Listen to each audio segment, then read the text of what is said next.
What's up, YouTube? I'm Robert, and this is the biker channel, B1. I was actually going to start out and say, what's up, biker bar? I need to have a new intro for the biker bar instead of what's up, YouTube, because whenever I do that, and this is on the podcast, it doesn't really make any sense to the podcast people. I'm saying, what's up, YouTube, right? So anyways, here we are, episode 31 of the Biker Bar. If you're not familiar with it, it's a long format interview style podcast live stream that goes every week on Sundays at 5 p.m. PST. But oddly enough, this is Friday at 6. So we had to do a little bit of juggling around. I'm doing some traveling. If you're on my Patreon, you know what's going on. If you want to know what's up with if you want the inside scoop, go to patreon.biker.com. But if you don't give a shit, just watch the channel and hit thumbs up whenever you're watching and you're having a good time. That's a good way to go about it. There's a few things that I wanted to call out before we get started. Those of you guys that throw up the super chats, thank you so much. It means a lot to me. That's the stuff that keeps the channel going, between that and buying swag and whatnot. So I can't always call everybody out, but I try to in the chat. And otherwise, please don't hesitate to keep this thing going. On that note, if you don't want to throw out super chats, you don't want to join Patreon, and you just want to somehow contribute other than hitting thumbs up and watching the videos, what you could do is you could go to amazon.biker.com, and that'll take you to an Amazon store. And if you change your bookmark for Amazon to that link, and then anytime that you're going to buy something from Amazon, like toilet paper or tampons for the lady, whatever the fuck you're doing, then I get a cut for that.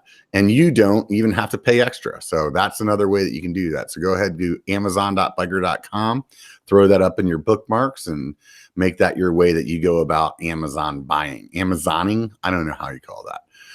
Aside from that, another thing is next week, I just got done telling you guys it's every Sunday. I'm full of shit because next week I'm going to be in Sedona, or actually on my way back from Sedona.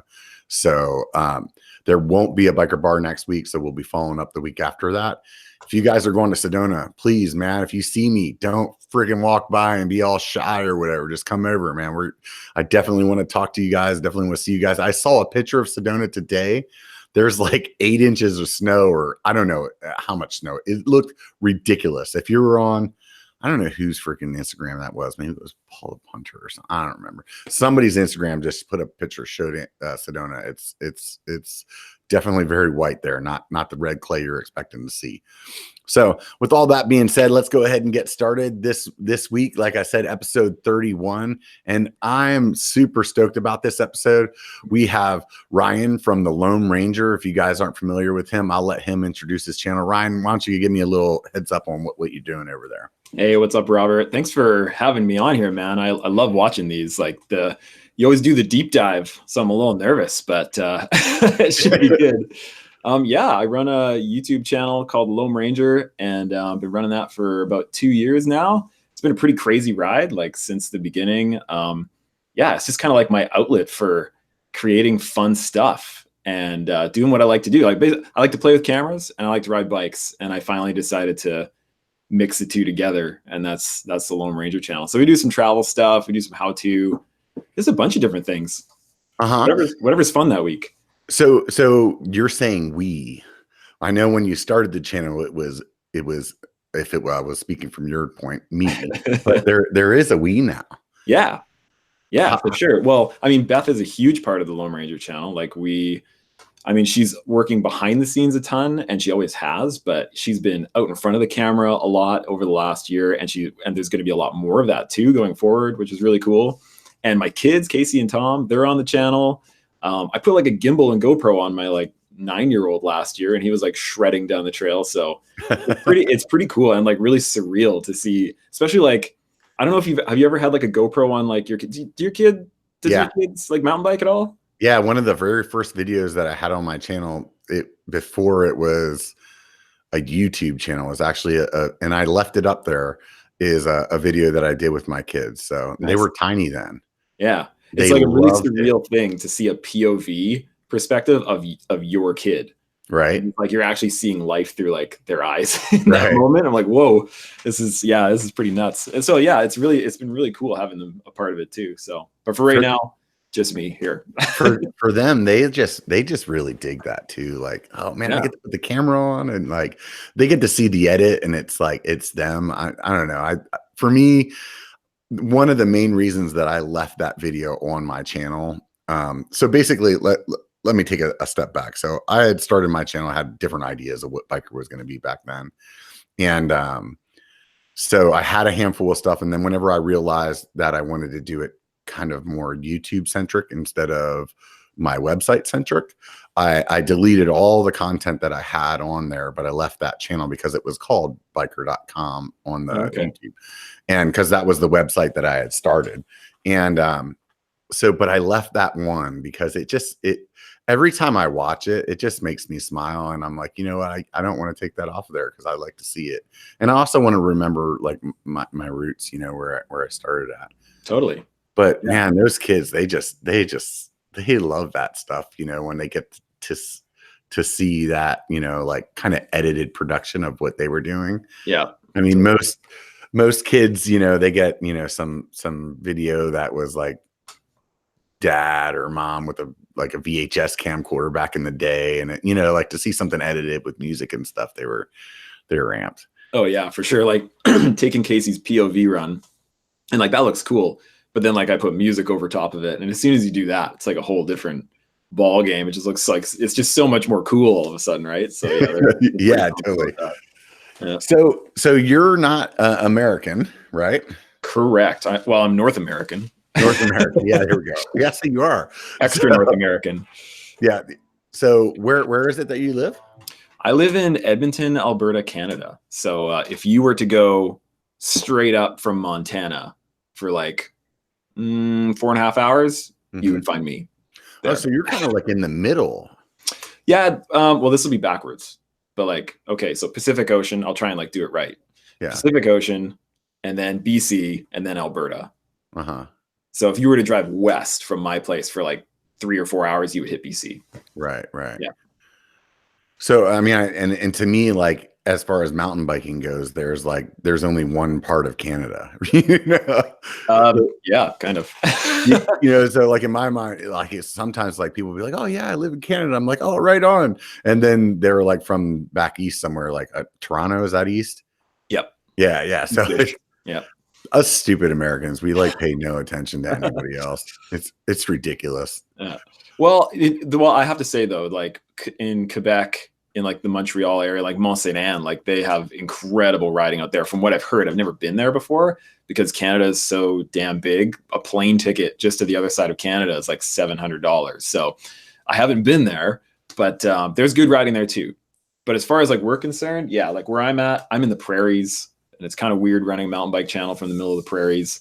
But we are looking to change that very, very soon. We've been talking about it a lot, but we're trying to make it happen for this year. So little inside scoop there. Yeah. You know, it's funny how people like stereotype like geographically. I know when I lived in Germany that all the Germans thought if you were an American, you like were either one of two things, a surfer or a cowboy. And it's like, dude, this is a huge country. I mean, like for them, the way that they drive through Germany is like where I could drive through the state that I grew up in, Pennsylvania, like a couple hours and you're out of the country. Yeah, totally. You know, like for them to like, it's difficult for them, or like some people in different countries like that, to like wrap their head around like how big it is. And Canada is the same. Oh yeah. Yeah, it's America's giant hat. That's what Canada is. So how did you get into mountain biking, dude? I got into mountain biking because I needed to hate archery.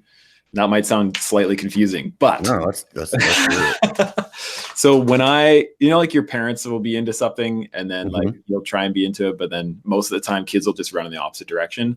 Well, my dad was like an Olympic level archer.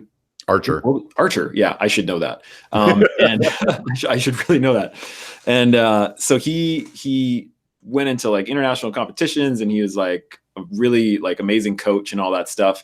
We had an acreage like out in the country, and there were like full on Olympic size like shooting range, and there was like competition. Like my whole life, there was just like archery everywhere.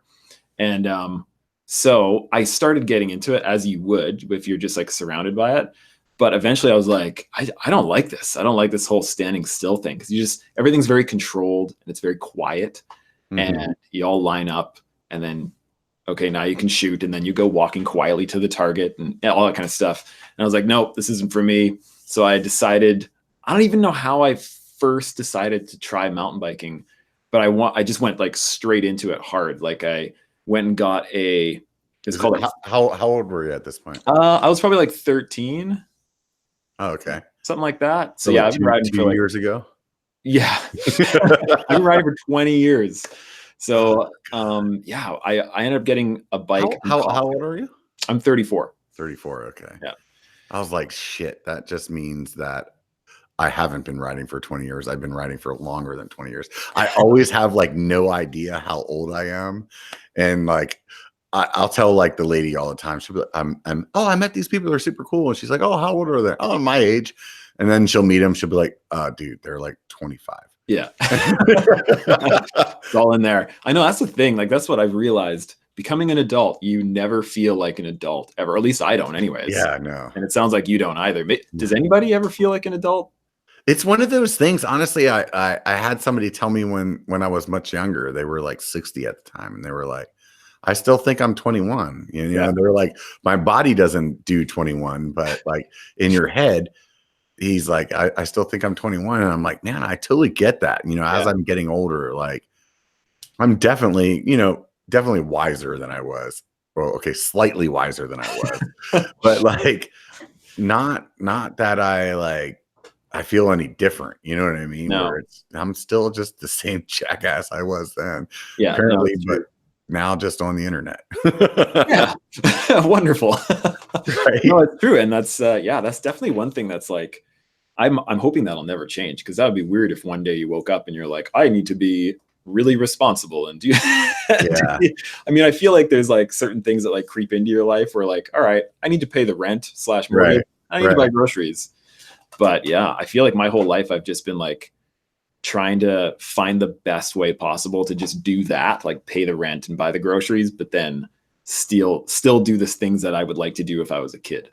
You know, dude, something about my life that I'm happy about is that I've always just done whatever made me happy. Yeah. You know, and I always feel like if you're passionate about something and a little bit honest with yourself, you can always make like you can always build your life around that. You know, so like when I was younger, it was a music thing. So it was like, you know, I wanted to be in the music industry. I was going to school for that. I had a band. I played music, and like that was it. And then somewhere along the line, it turned into like IT. And then so I was into computers. And then later it was like, oh, this thing, mountain biking thing, I want to do that more. And it was like, yeah, obviously I'm not going to be a pro. You guys have seen me ride. So it's like, well, how can I do that? And then here I am, you know, like nudging my way in. Yeah. But I think that you should just always do whatever makes you happy. And like the rest of the shit washes out, you know, like, it just, I'm just figuring out what your skill. Well, I don't want to say figure out what your skills are, because I think anybody can be skilled at anything, but figuring out what comes most naturally to you, where you kind of get that feeling. Like when I was heavily into music. Like most of my life has just been about music. And when you'd be on stage and playing, you'd have that certain feeling. And then like the funny thing is I get the same thing when I'm putting together an edit. And like I drop in a music track and I'm just like, yes. Yeah. And that's a big reason why like most of my stuff is all music based. And that's actually how I edit most of my stuff. I try and pick a track first, and then I build a story off of the music. I think it's just being an artistic person. Like that's the way I'm gonna like box you in there, because I feel like it's similar with me. Like I think that's what I enjoy the most about YouTube, is it's like creating something. Yeah. And it can be anything. Like we run mountain bike-ish channels, but within that, there's so much that you can do. You can focus on the music side of it. You can focus on the audio, like the video side of it, or the storytelling, or like there's so much that you can do within this one platform. So I think it's just kind of the best of everything that I've found so far anyways. Yeah, no, I'm definitely digging it, dude. There's like so many things about it that I love.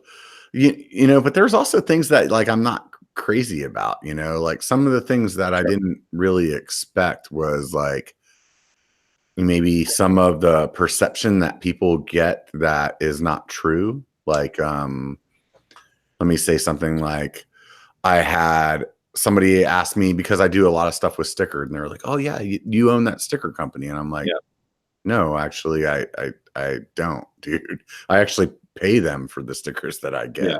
Well, you must be sponsored by Rode mics because I see a Rode mic in your frame there. Right? That's the other one. Yeah. I mean, and you must be sponsored by Pole.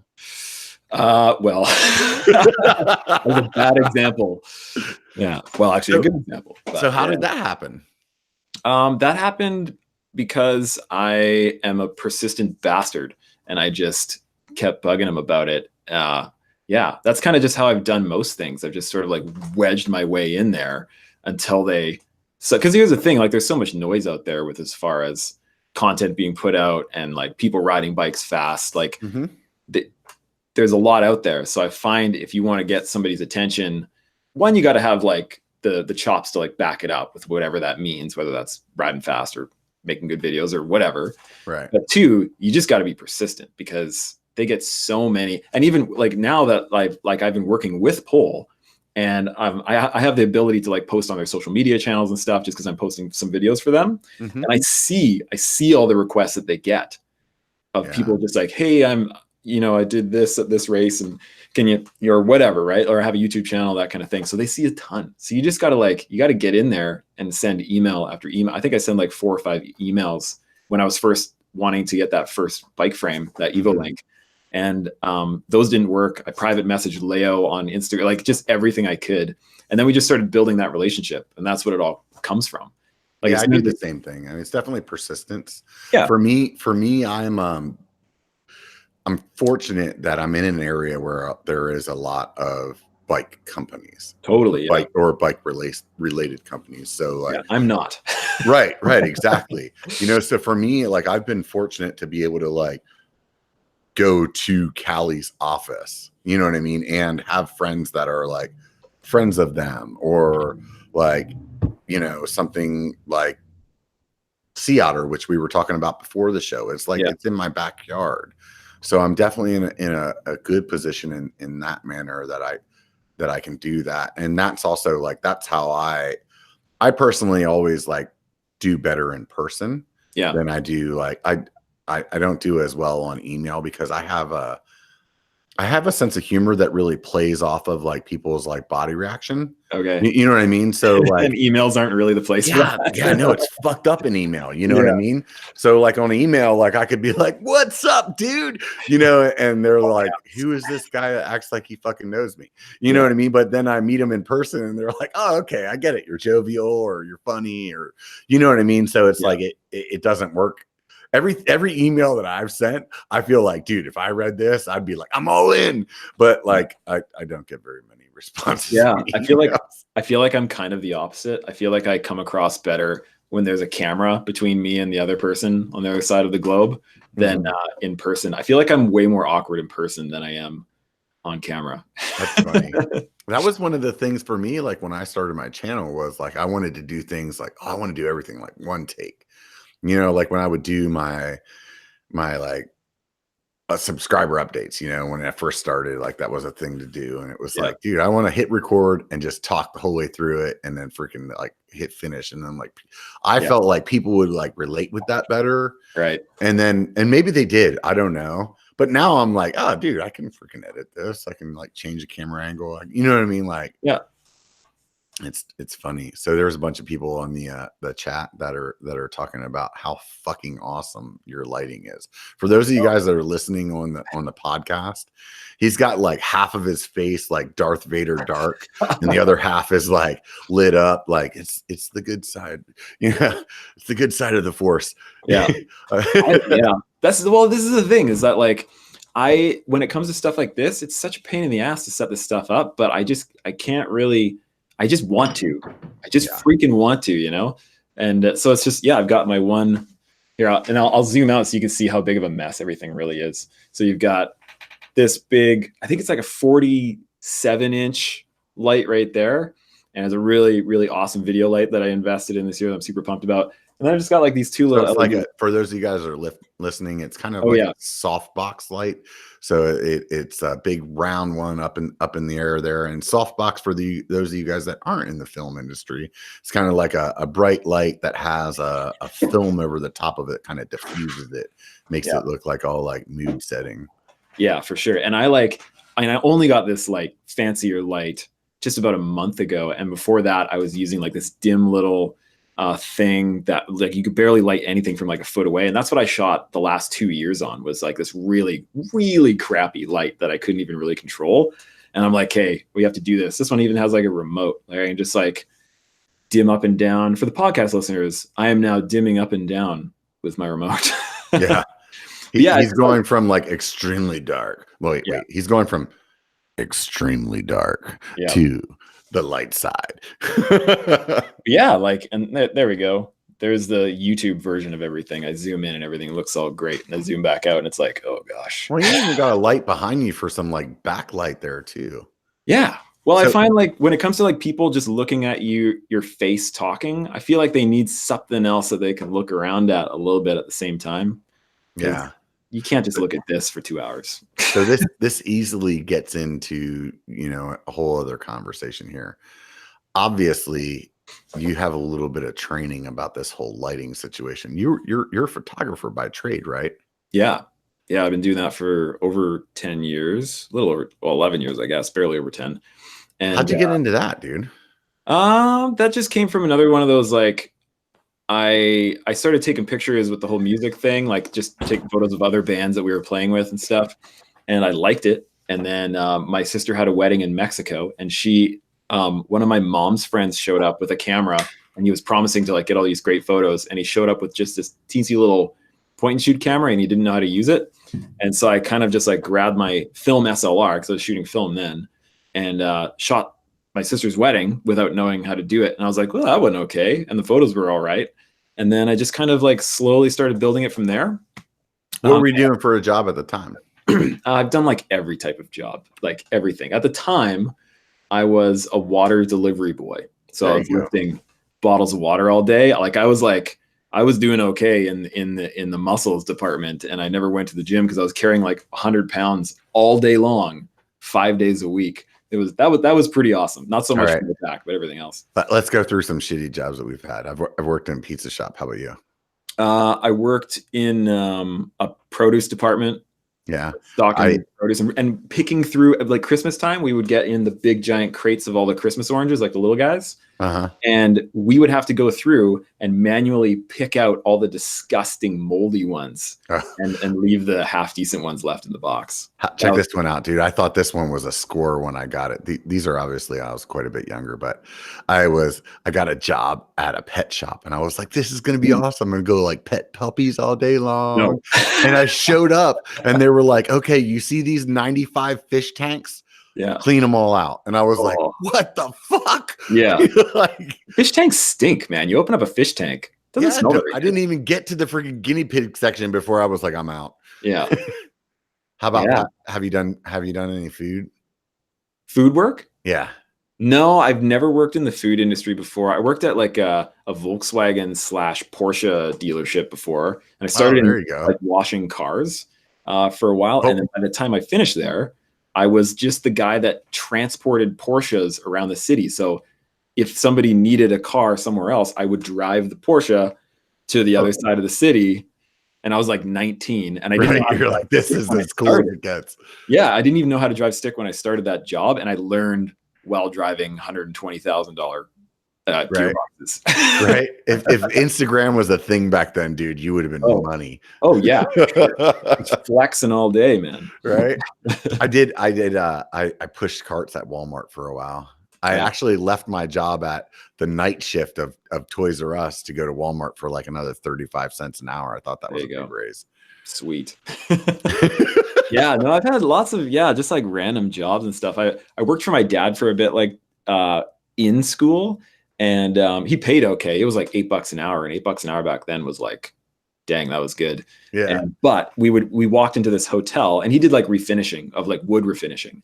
And so we walked into this hotel, and I swear it's just all wood, like floor to ceiling, like 30 feet up, just wood panels. He's like, okay, so we have to sand all this. So have at her. Yeah. Yeah. That was my summer. But that's how I bought my first real bike, though, was after that summer, or worked for it. And it was a Cannondale F700 Olympic edition, 1996. Oh, was that the one with the head tube freaking head shock? Head shock. Yeah, that's it. Yeah, man, 60 millimeters of plush suspension up front.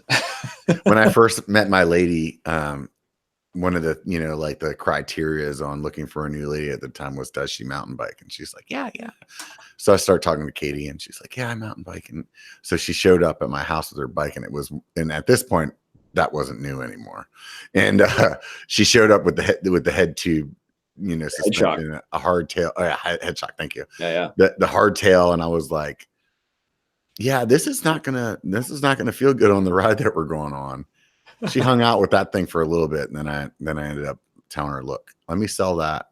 I'm gonna buy you another bike, like used on Craigslist. Yeah. We sold that thing for like $300. I got like a full suspension bike that probably had maybe 3 hours of riding on it for like $600. So I was like, for $300, you got a new bike. Yeah. So those of you guys that don't want to buy used, like, or don't have a lot of money, like, you can find some good stuff on the used side. But the thing that I have to tell you, and maybe you have some input on this as well, just it takes time. Like instead, you can't be like a motivated buyer and get a good deal. You have to be like, okay, I'm going to take 3 months of watching Craigslist every day. True. And in every city that I'm willing to drive to. So like if your city is, let's just say San Francisco, like look at cities that are 3, 4, 5 hours away. Yep. And be like, hey, I'll go all the way there for that bike, and I'll go there, pick it up, ride there, and then come home. Like, but yeah, that's what I've always done too. And I've spent so much time looking for good deals on bikes. It's rare that I've lost money on selling it after I used it for like 1 or 2 years or whatever. I would usually sell it for what I paid, if not a little bit more. But again, it'd take like 2 months of like time. So, if your time is worth nothing, then it's a great deal. Right. Yeah. When I got the Bronson, man, I honestly, I was pretty set on buying a new Yeti at the time. Oh, wow. I was really I was like, I had sold my house. And when I sold my house, I took some of that money, and I was like, I'm going to buy a badass bike. That's what you have to do to afford a Yeti. You have to sell your house. Right. Exactly. So especially a California house, you have to sell a California house. So like, I was like, and I knew at the time that like they were redoing the SB5. So I knew they were going to start doing the internal routing. So I was kind of holding out to see, because they had already done the SB6 and they hadn't done it to the SB5. That's the one I was looking at. And I was like, I want to wait until the end of the year. So meantime, I'm like looking, because that money is like burning a hole in your pocket. Yeah. You're like, I want a new bike. At that time, the bike I was riding was years old, very many years old. And so along the way, it's like I run into this Bronson that's like a $10,000 build. It was, I think, so that would have been 2017, I think. So it was a 2018 model, but you know how they come out early. Yeah. Right. So it was not even, I think it was January of 2018. And this guy had this bike. It's like not even 6 months old and half the price of what it would be retail. Oh, I love those guys. Yeah. Because he was like a sales guy for like, something tied into the bike industry. Oh, okay. I probably paid him more than what he paid for it. But for me, it was like $5,000 for a $10,000 bike. Oh yeah. You know what I mean? I was That's like, awesome. Oh, fuck that Yeti, dude. I'm good. Yeah. Can't go wrong with a Bronson, man. Those are great bikes for sure. Yeah, definitely. So how long did you do the photo stuff before you started thinking about this YouTube deal? I always wanted to keep them separate, by YouTube deal, it's sort of like combining mountain biking and the photography, videography. I was wanting to keep them separate because like I actually went to school for recording engineering, recording bands and recording studios, that kind of stuff. And I started doing that, started my own studio, and realized that combining work and music was a really bad idea. And I didn't like it at all. Like I just immediately knew, I'm like, this isn't for me. Even though I went to school for it, I have all this gear for it, I'm out. And so I went from that and started looking more into the photography end of it. Cause as I was saying, like I was already kind of shooting at the time. And at that same time, I was still working part-time delivering water. So I was doing a bunch of stuff at one time, which I typically do, I guess. And I got laid off on like January 2nd, 2008 or whatever. And so I came back to my wife and we had just had a baby a couple months before that. We had zero savings and no prospects whatsoever. And she wasn't working at the time. And I was like, I think I'm just going to start a photography business and hope for the best. With no portfolio, we didn't have a website, we didn't have a company name or anything. So like the next day I just like got up at 5 and then got to work making a really terrible website. And yeah, just kind of went from there. And it was like a couple of pretty hard years in there. But yeah, we just kind of made it work throughout the years, and it just kind of slowly built up as these things do. It takes time. That was the thing. Like, I feel like it was a time when a lot of people were entering into photography and thought that it was kind of like a get rich quick kind of think. Yeah, there's a few of them. I'm here to tell you. Photography, freaking real estate. That's another, you know what I mean? Like, I think that those jobs all like weed people out pretty quick though. Yeah, for sure. And so going from that, eventually I was like, you know what? I do want to combine photography and videography and mountain biking. And so I wanted to just start shooting more mountain biking stuff, not even necessarily for myself, but for like companies or Pink Bike or whatever. Like I was obsessed with Pink Bike at the time. And I just wrote a pitch about an idea I had about like how all the people around where I live, it's like so cold here for so long. And yet you can fly for an hour and a half west, like an hour and a half flight, and it's not snowy and cold. And you can go to a bike park and it's amazing, and stay in Canada, which is a big thing for us because our dollar sucks, right? So going to the States is really expensive. So I wanted to just kind of like use that to have my into the industry. And so I made a pitch. I talked to somebody at Pink Bike and they were like super into it, which is great. And then from there, I pitched like I pitched like Tourism BC. I pitched. But you had this like like photography portfolio that they could but no mountain biking in it at all. Right, but they could at least look at that stuff and be like, okay, this guy at like shooting wise should know what the hell he's doing. Yeah, well, yeah, as far as taking photos for sure. So yeah, and then we just like put together that, and then kind of at the same time I was working on all that, I saw a video from a guy named Steve Story, and I shared one of his videos on my communities tab or whatever recently. And that was the first video that I ever saw of somebody riding with a gimbal and in 4K and in all that awesome, high quality goodness. Right. And I could not believe it. Like I was always looking for a way to make things look as fast as possible and as real as possible as it was at the time. And I was like floored by his video. I couldn't believe it. And so I'm like, okay, I'm going to buy a gimbal, and that's going to be a part of this video. And I'm going to ride at Coast Gravity Park, and it'll be awesome. And then, yeah, I just decided to. So did you have a YouTube channel at that point? No. Or you were like, so you were pitching this idea to Pink Bike, didn't even have a YouTube channel? Nope, nothing. But the idea was going to be a YouTube channel, or yeah, it was going to be like, I want to do a video for you guys. This was just like a one-off story that I was going to post onto Pink Bike, and then that's it.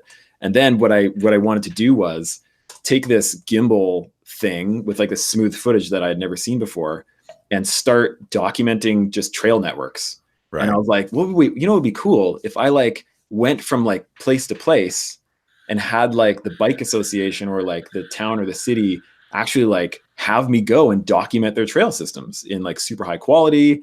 Cause I'm always the person that like looks into the trails before I go there. Right. And it's always been like, shaky head cam from 2003 or whatever it was. And so I was like, well, let's try and do that. And that's actually my first ideas for this channel was just documenting trails. I heard you somewhere else along the line say that when you came up with this idea, you thought there was nobody else doing it. Yeah. You were like, I have this $1 million idea. Yeah. I was 100% certain that nobody else was doing any of it. And then you got on YouTube and you're like, holy shit, where's all these other guys from? Well, that at the time, like when I was really digging into it, I was like, hey, what gimbal should I get? And when I was looking for what gimbal to buy, I stumbled upon this guy who had just put out a gimbal review video for this Phaotech gimbal. And it was Brian from BKXC. And he had just started his channel and just putting out that video. And that's how I actually first saw one of his videos, was him riding one of his trails near his house with that gimbal. Yeah. And so even like Brian, he wasn't really putting out much of anything at that point either. Now he got the ball rolling pretty quickly. And so it was sort of like a 5 or 6 month span in between when a few of the guys got rolling and then when I got rolling. I think we're a lot of us, like, I think, you know, sub count wise, maybe we're not all in the same game, but I think like timing wise, some of us are, you know, and like for me, it was a similar thing. I talked about earlier, like I had started biker.com, and originally when I started that, it was kind of like what you were talking about. There was this guy that did like all these like local trail reviews, and he like wrote them all out, like paragraphs of, okay, then you're going to come to this turn. And then he'd have a picture of that turn. So he like knew where everything was. And unfortunately that guy, his daughter passed away, and I think it was Sedona or no, not Sedona. Utah. What's the big epic place in Utah? Like, was she riding when she passed away? Yeah. Oh man, that's awful. They were riding, like they were doing a mountain bike ride, and maybe like the whole enchilada or something like that. And basically she dehydrated. And whenever that happened, obviously that kind of like put his mountain biking passion on hold for a bit while he dealt with that emotionally. And so anyways, so like, because his website kind of like died off, I was like, oh, I'm going to do the same thing. And like, but I'm going to document these trails, you know, and, you know, kind of like what we were saying, just, I'm going to document them.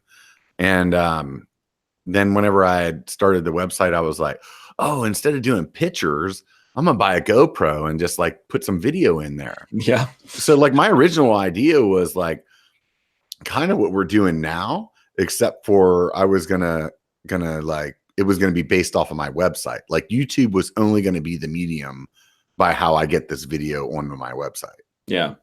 You know, and then next thing you know, like the same thing, it was Brian. So I had taken like, I had built this website, started like, I have a tendency to overcomplicate things. So I'm like, you know, I want things to be like Steven Spielberg style, but like I maybe don't have any of that skill. So like I fell into like trying to learn how to edit, which is not an easy thing.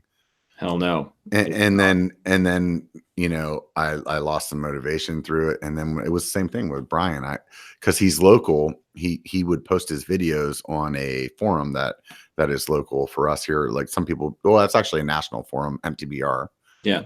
But the most active one's NorCal. And that's kind of, where he was posting his videos to kind of like get some notoriety. And I started watching his shit, and I was like, you know what, dude, I've had too many nights like being drunk or catching a good buzz with the buddies and talking about, dude, we're going to do this biker thing. Yeah. I was like, same thing. You know, it was like, I saw this video and I was like, no, I think I can do that.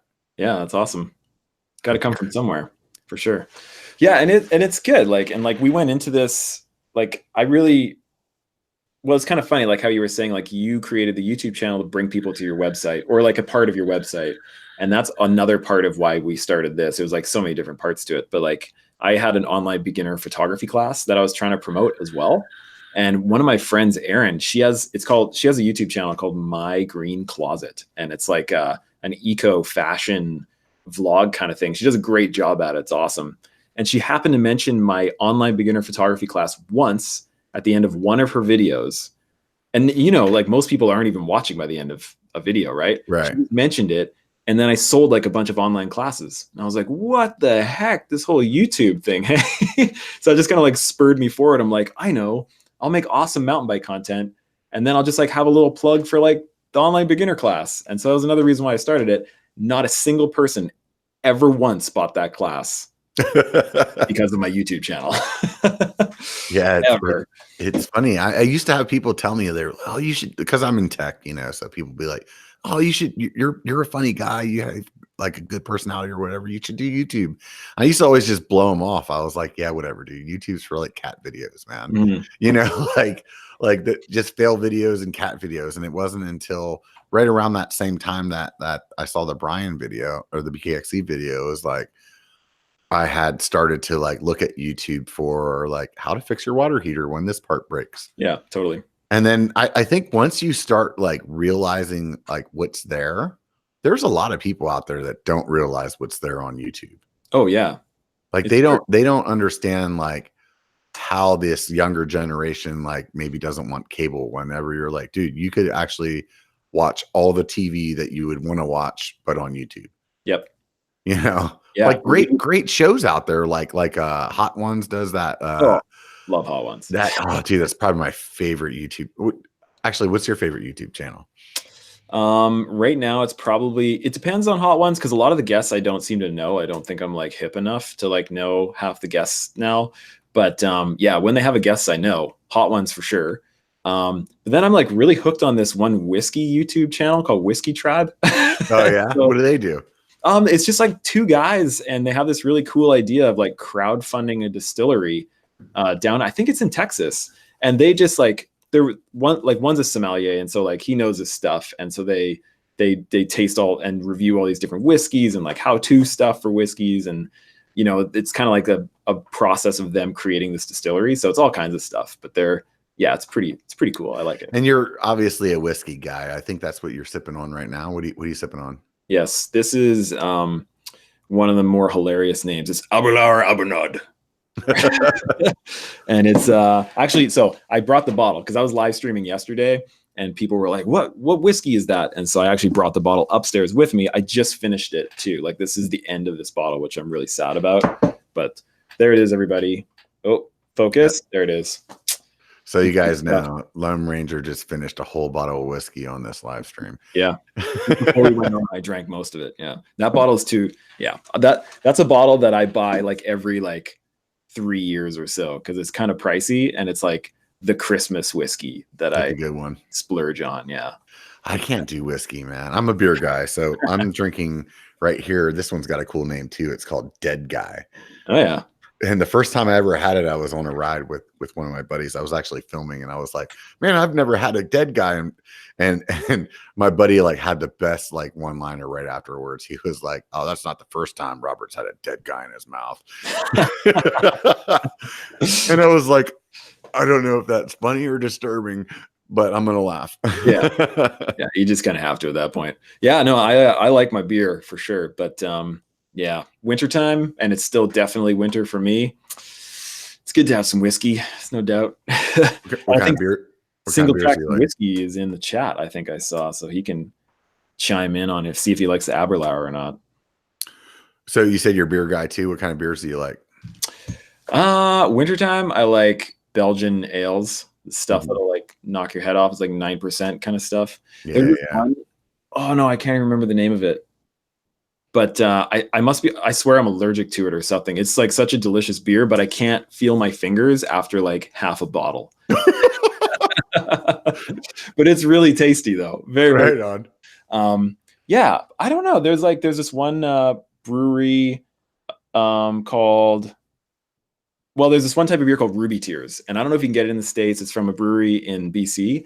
And I love that one. There's another brewery. There's so many good breweries everywhere. Is there like a big like local brew, like kind of like Renaissance up there going in Canada as well? Like down here in the States, it's like they're all so small time, right? Like there's big ones like Molson Canadian, right? Like which is garbage. Like it's just terrible beer, man. I remember though when I was like freaking 18, I was like, oh, Molson, yeah, dude, gotta get Molson.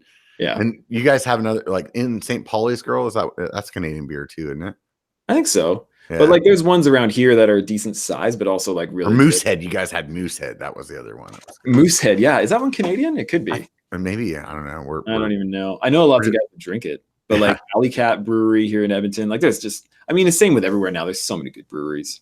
Yeah. I used to live in Germany when I was younger, and it was like every city that you went to, you didn't ask for like a Budweiser. You asked for like a Weizen, or like you didn't ask, like it didn't matter who it was that made the beer. It was like, what kind of beer do you want? Yeah, exactly. You know? And you would get like the beer of that town, right? Right. And it's starting to be that way in the States too, you know, and I think it's really cool, man, because you're like, it's a different way of like approaching things, you know, where you're like, oh, this is the taste that I know that I want. Like you said earlier, winter. To me, like when I think a winter beer, I'm like, man, like a stout or something that's like got a lot of like coffee kind of flavor or something like that. Totally. So I want to take a little step back here because you said some stuff that I'm like interested in. Let's talk about this music thing that you were doing. So Oh, you were what are you like a guitar guy, a bass, lead, rhythm, so drums? well, I started off in drums. I played drums forever, and then I moved into bass and like kind of like being like the front man. I was in a bunch of different bands, and then like through high school and stuff. And coming out of high school, I started like a 3-piece band, and it was like one of those types of bands where you're just trying to be as loud as possible. Right? Like we only had one guitar player, but we set up a splitter so that he would have 2 amps, one on each side of the stage, just to Oh, support nice. loud. And it was awesome. Like that was so much fun, and we did some touring with that and So it stuff. was like a one guitar and Just drums. guitar, bass, drums. That's it. So yeah, so 2 guitars. Well, a bass isn't a guitar. You're right. All Yeah, the bass so players bass. right now are like, "Fuck you, man." Yeah. I'm bass a and guitarist too. And yeah, I just kind of music's always been my thing. And like I've been in a few bands, and I've been like in so many different types of bands. Like it's hilarious, dude. Like I've been in everything from like hardcore bands to I was part of a traveling Christian rock group at one point. I was part of a synth pop band. Man, you name it. What's your favorite kind of music to play? To play doesn't matter. Truly doesn't matter. That's kind of I- like a lame thing to say, but like I just have so much fun in Yeah. any situation with music. I agree with having so much fun, but I really love playing the blues. That to me, I'm like, man, if like I feel like what was that movie? Like the Jerk. Oh, yeah. When I was born a poor black boy in Alabama or whatever he says, I'm like, that's how I feel when I'm playing the blues, man. I Yeah. just want to be that guy. You know, like the first time I heard Eric Clapton he did like a blues album. I forget what it was called. It was like in the 90s or something like that. And the first time I heard it, I was like, dude, he doesn't even sound like a white dude. Like he's got this shit down, man. Yeah. I don't know. I just love the blues, man. I feel like you can't listen to the blues and not like move your foot or like feel the emotion. And I think for me, I think that's the thing I love about music the most is like feeling the emotion, even if it's rap or it's like pop or it's like whatever it is, like when you can feel the emotion of what they were like putting out, like they give you that feeling. Yep. Like everybody has like the good times in their life that they remember, and they can also remember like the music that was playing when they were doing that. Yep. You know, it's classic. Yeah, agreed. For sure, man. No, I love it. And I don't listen to music enough. Well, you know, the thing is, I was going to say I don't listen to music enough, but it's just changed. I still listen to a lot of music, but I'm just like flipping through Epidemic Sound or like artlist.io, like trying to pick soundtracks almost, right? So and now I'm building like visuals around that, which is pretty cool. I enjoy it. And sometimes I write the music as well. Like if I really can't find something that fits, I'll try and write something. I'm not very good at writing stuff when it's not on like a guitar, but you know, I'll be on like the little USB keyboard type thing trying to figure out sounds and stuff. So it's still fun. Still get to do it. It's unbelievable like how much impact that music changes a video. Like unbelievably different to watch it with or without the music. Yeah. And then the other thing from a YouTube perspective, all of you guys out there thinking about having a channel, you would not believe how much time it takes to actually pick a track. Oh man. I've probably spent 45 minutes looking for like the right like toilet flush sound. You know what I mean? Like not even a song. Yeah. It's just like, no, I want the bell sound of like when you walk up to the desk and you're like, ding. I'm like, no, that's not it. No, that's not it. Like it's ridiculous how much time you can spend. Yeah, for sure, man. And what was I gonna say? Yeah, like choosing the track. It's really been interesting. Like there was one video again with Coast Gravity Park. We keep having all these like big videos with that, but like it was one where just Beth and I were taking a ferry ride over to the island or Sunshine Coast.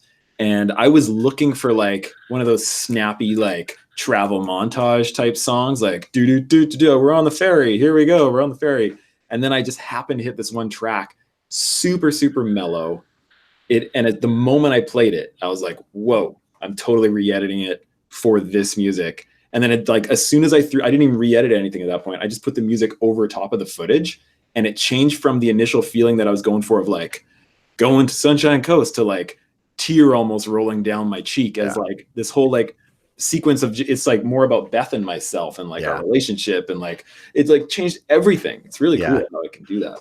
I've definitely done something similar. I don't know if the tears were involved, but like definitely almost definitely though, like you and I've edited to a certain point with that like one set of music, and then been like looking for some other music for something else, and then all of a sudden been like, oh no, this is better. And then go drop that back on that same sequence, and then be like, oh man, this is the only thing that sucks is then you have to go back. Now you're like re-editing your cut points because they're not lining up with this. You know, you're like, oh my God, like this song though is so much better. Yeah, totally. It's crazy how much that like affects your experience. You know, for a long time, I was really anti-music because I really wanted to be like, I wanted to get away from like the you know, back in the day, whenever the bike videos first came out with the shitty shaky cam, right? It was like like some rock song, dude, the whole way through. You know what I mean? So it was like I wanted to get away from that, and I just wanted like people to hear the dirt and like more get into what. Apparently, Alexa had something to say about that. Like just like get into like what it was that, you know, like what I was talking about. And I felt like maybe music was going to diminish that.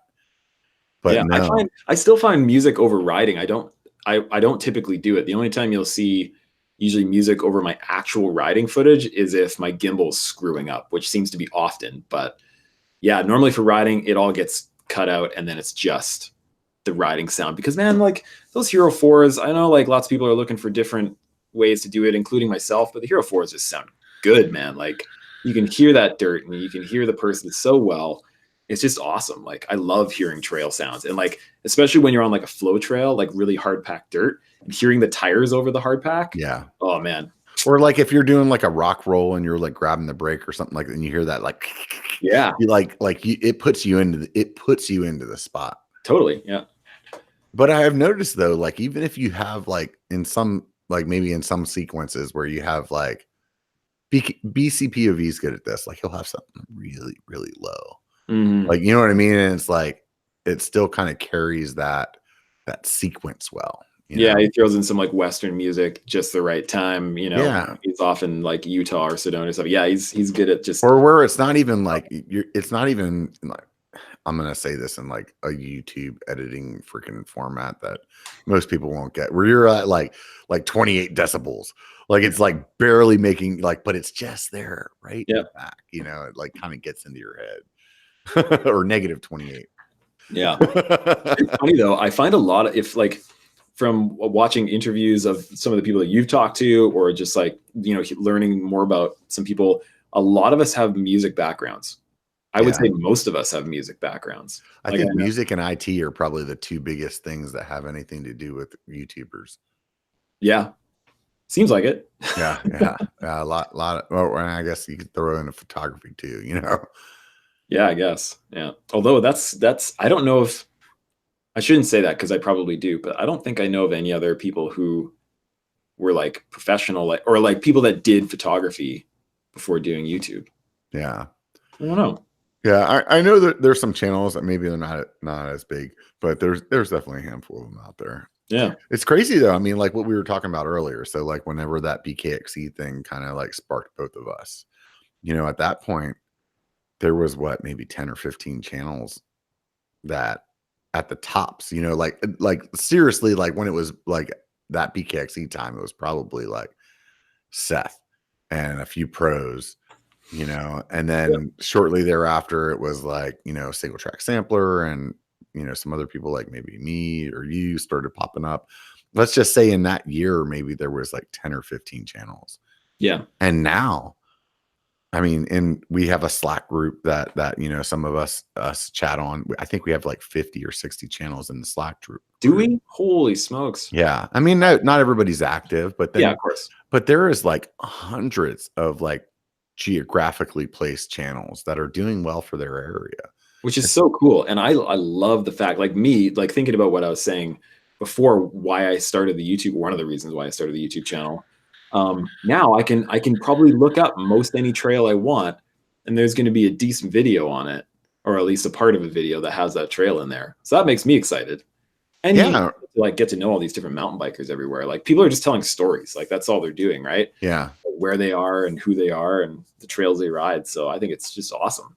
No, it's definitely awesome. It's definitely cool. I mean, like you were talking about Pink Bike earlier. I mean, they do trail forks, and you can even go search the trail in trail forks, and then boom, there's a bunch of videos there that are pulling up for that trail.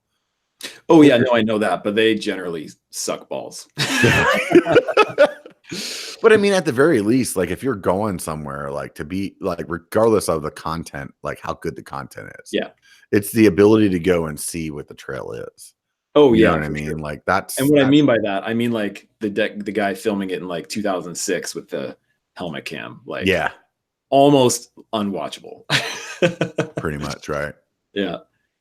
So, I'm curious how it was that you like brokered some of these deals, like with cities, to go like film. I mean, you've done a few like trips that like I believe were funded by the city themselves, right?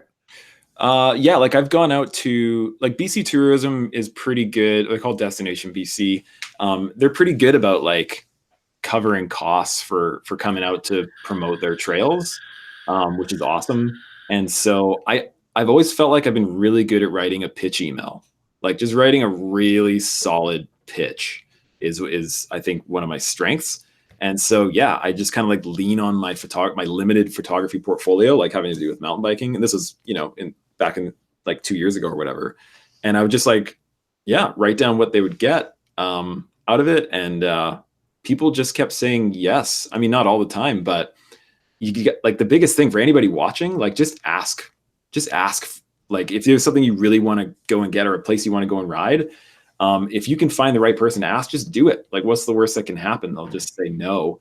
And then you just move on with your life. But if you have a really good idea, put it on paper or an email, send it off and see what happens, because people say yes for sure. And like when somebody emails me about asking about something, if they're enthusiastic about it, like you're just that much more game to like see what's going on in their life and like want to be a part of it or whatever. So yeah, just be enthusiastic and send that email, because it's generally pretty worth it, I've found. So what goes into a pitch email? How do you lay that out? Tell them who I am, what I do, and tell them the quick pitch in like a very short amount of time, like I don't know, 2 sentences or whatever. And then lay out what they would get out of it, what you need to make the content, and then sum it up. It's pretty. So like what you need, like money wise, or like what you need, like, yeah, like basically like if, to do this is what I like. So like, so let's say that Coast Gravity trip, for example, we wanted to specifically make kind of like a lavish sort of a trip out of it and kind of show people a different way of going mountain biking. Not that we could afford it ourselves, but we wanted to kind of like create this thing of like, you can like stay at a nice place, or you can take a seaplane to go to the Sunshine Coast to go mountain biking. And so we said, a flight to Vancouver, and then getting a seaplane flight over to what's it called, Sunshine Coast, instead of the ferry. What's the Sunshine Coast? I don't know what that is. Sunshine Coast is part of BC. Like basically, if you took a ferry basically from Vancouver and you keep going west out into the ocean, you'll run into the Sunshine Coast. Technically, it's connected, but just like very far away from there. Like you would have like to a big peninsula that kind of comes way out in the Pacific Ocean. Exactly. Yeah. So you take the ferry there, and then it's just this beautiful place. It generally has more mild weather than even like the Vancouver area, and so you can pretty much ride all year long. I mean, this year they're getting snow, but I think everybody's getting snow. So, right on. Yeah. So you were talking. You just put it together in the best way that you can, and then see what they say. So you were talking about the lady earlier. How'd you come up with her? Where'd you meet her at? How'd I come up? It was just like through mutual friends, and we hated each other when we first met each other. Like, could not stand each other whatsoever. And eventually. How long did it take you to freaking convince her from hating you, or how long did it take until you decided that you actually started liking her instead of hating her? It was the same day for both of us, thankfully. And we like, mutual friends and stuff, but we both needed to get from where we lived, which is like Stony Plains, kind of like a suburb of Edmonton. Edmonton's the bigger city. And we needed to get into the city, and all of our other friends had left already. And so we had to ride together because we both didn't have a car. And so we were forced to actually talk to each other. And through that drive, we found out that maybe they weren't quite the jerk we thought they were. And so then it just kind of went from there. And then like within I don't know, like a couple of months, I think we were dating. Like it was pretty quick. And we got married fast too. Like I think we were dating for a year before we got married. Like it was pretty quick. I mean, it's not super quick. So I mean, so then you guys were together for how long until you decided to have kids? Well, 9 months. Almost, man. Like seriously, like Casey was born in June 2008, and we were married in like July 2007. So it was pretty quick. Yeah. Yeah. That's a big change in a relationship, isn't it? Yeah, it was crazy. And like, lots of crazy changes. And like 6 months after he was born, I decided to start the whole photography thing. And so, like Beth and I have been around each other almost 24 hours a day for like 11 years. That's awesome. Because we've always worked, both of us have worked in the same business pretty much the entire time. So we always say it's like we've been married for like 3 times longer than other people who have been married for 10 years because we spend all day. Right. Yeah, I get what you're saying. So I think that's key though, man. So obviously you guys like what you're doing together. So she was in the photography business with you as well, right? Yeah. Oh, speaking of which, look who decided to show up. Were your ears burning? There she is. Here, we'll go. We'll do this. Beth Kelly, everybody. Hello. How's it going, Beth? You gonna pull up the chair? Sure. Sweet. So, Beth, Ryan was just telling us that when you guys first met, that you guys hated each other. Yeah, that's true. Yeah. She can vouch for that. Yes, that's very true. What was it that you didn't like about Ryan?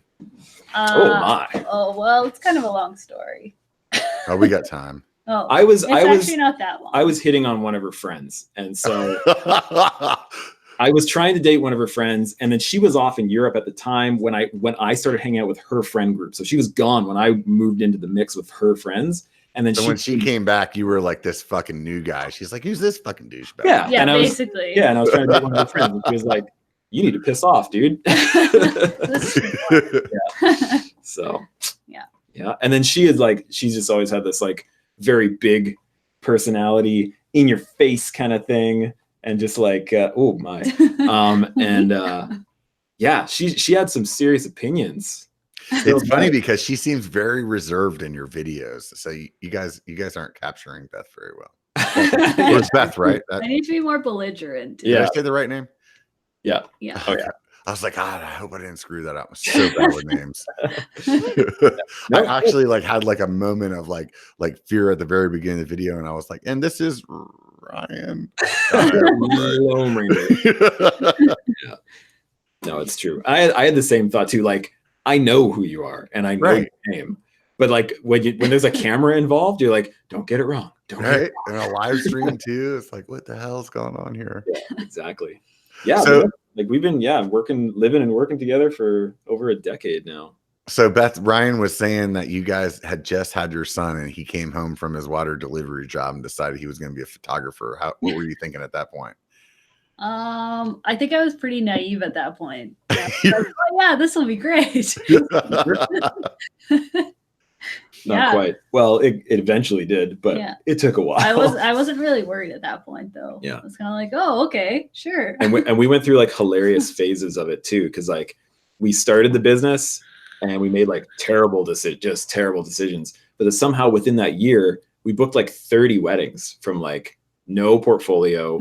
I shot one friend's wedding before that, just as our entire portfolio basically. And so we thought we were just gonna like be loaded from there on out. People were paying us like $1,500 to shoot a wedding, and it's like, this is crazy. And so we had like 30 grand for that year, and we thought we were rich. And like we started like, I bought like Ray-Bans. I got nice shirts. Prada shoes. I needed a nice pair of shoes to shoot weddings in, and so I needed men's Prada shoes. And then 3 weeks later, tell me you got a Louis Vuitton wallet. Tell me. And then like not 3 weeks, but like a couple months later, it totally died. Like everything died off. And wedding season was over. Super broke for like a 4 year. months in Edmonton. Yeah. So, Right. Yeah.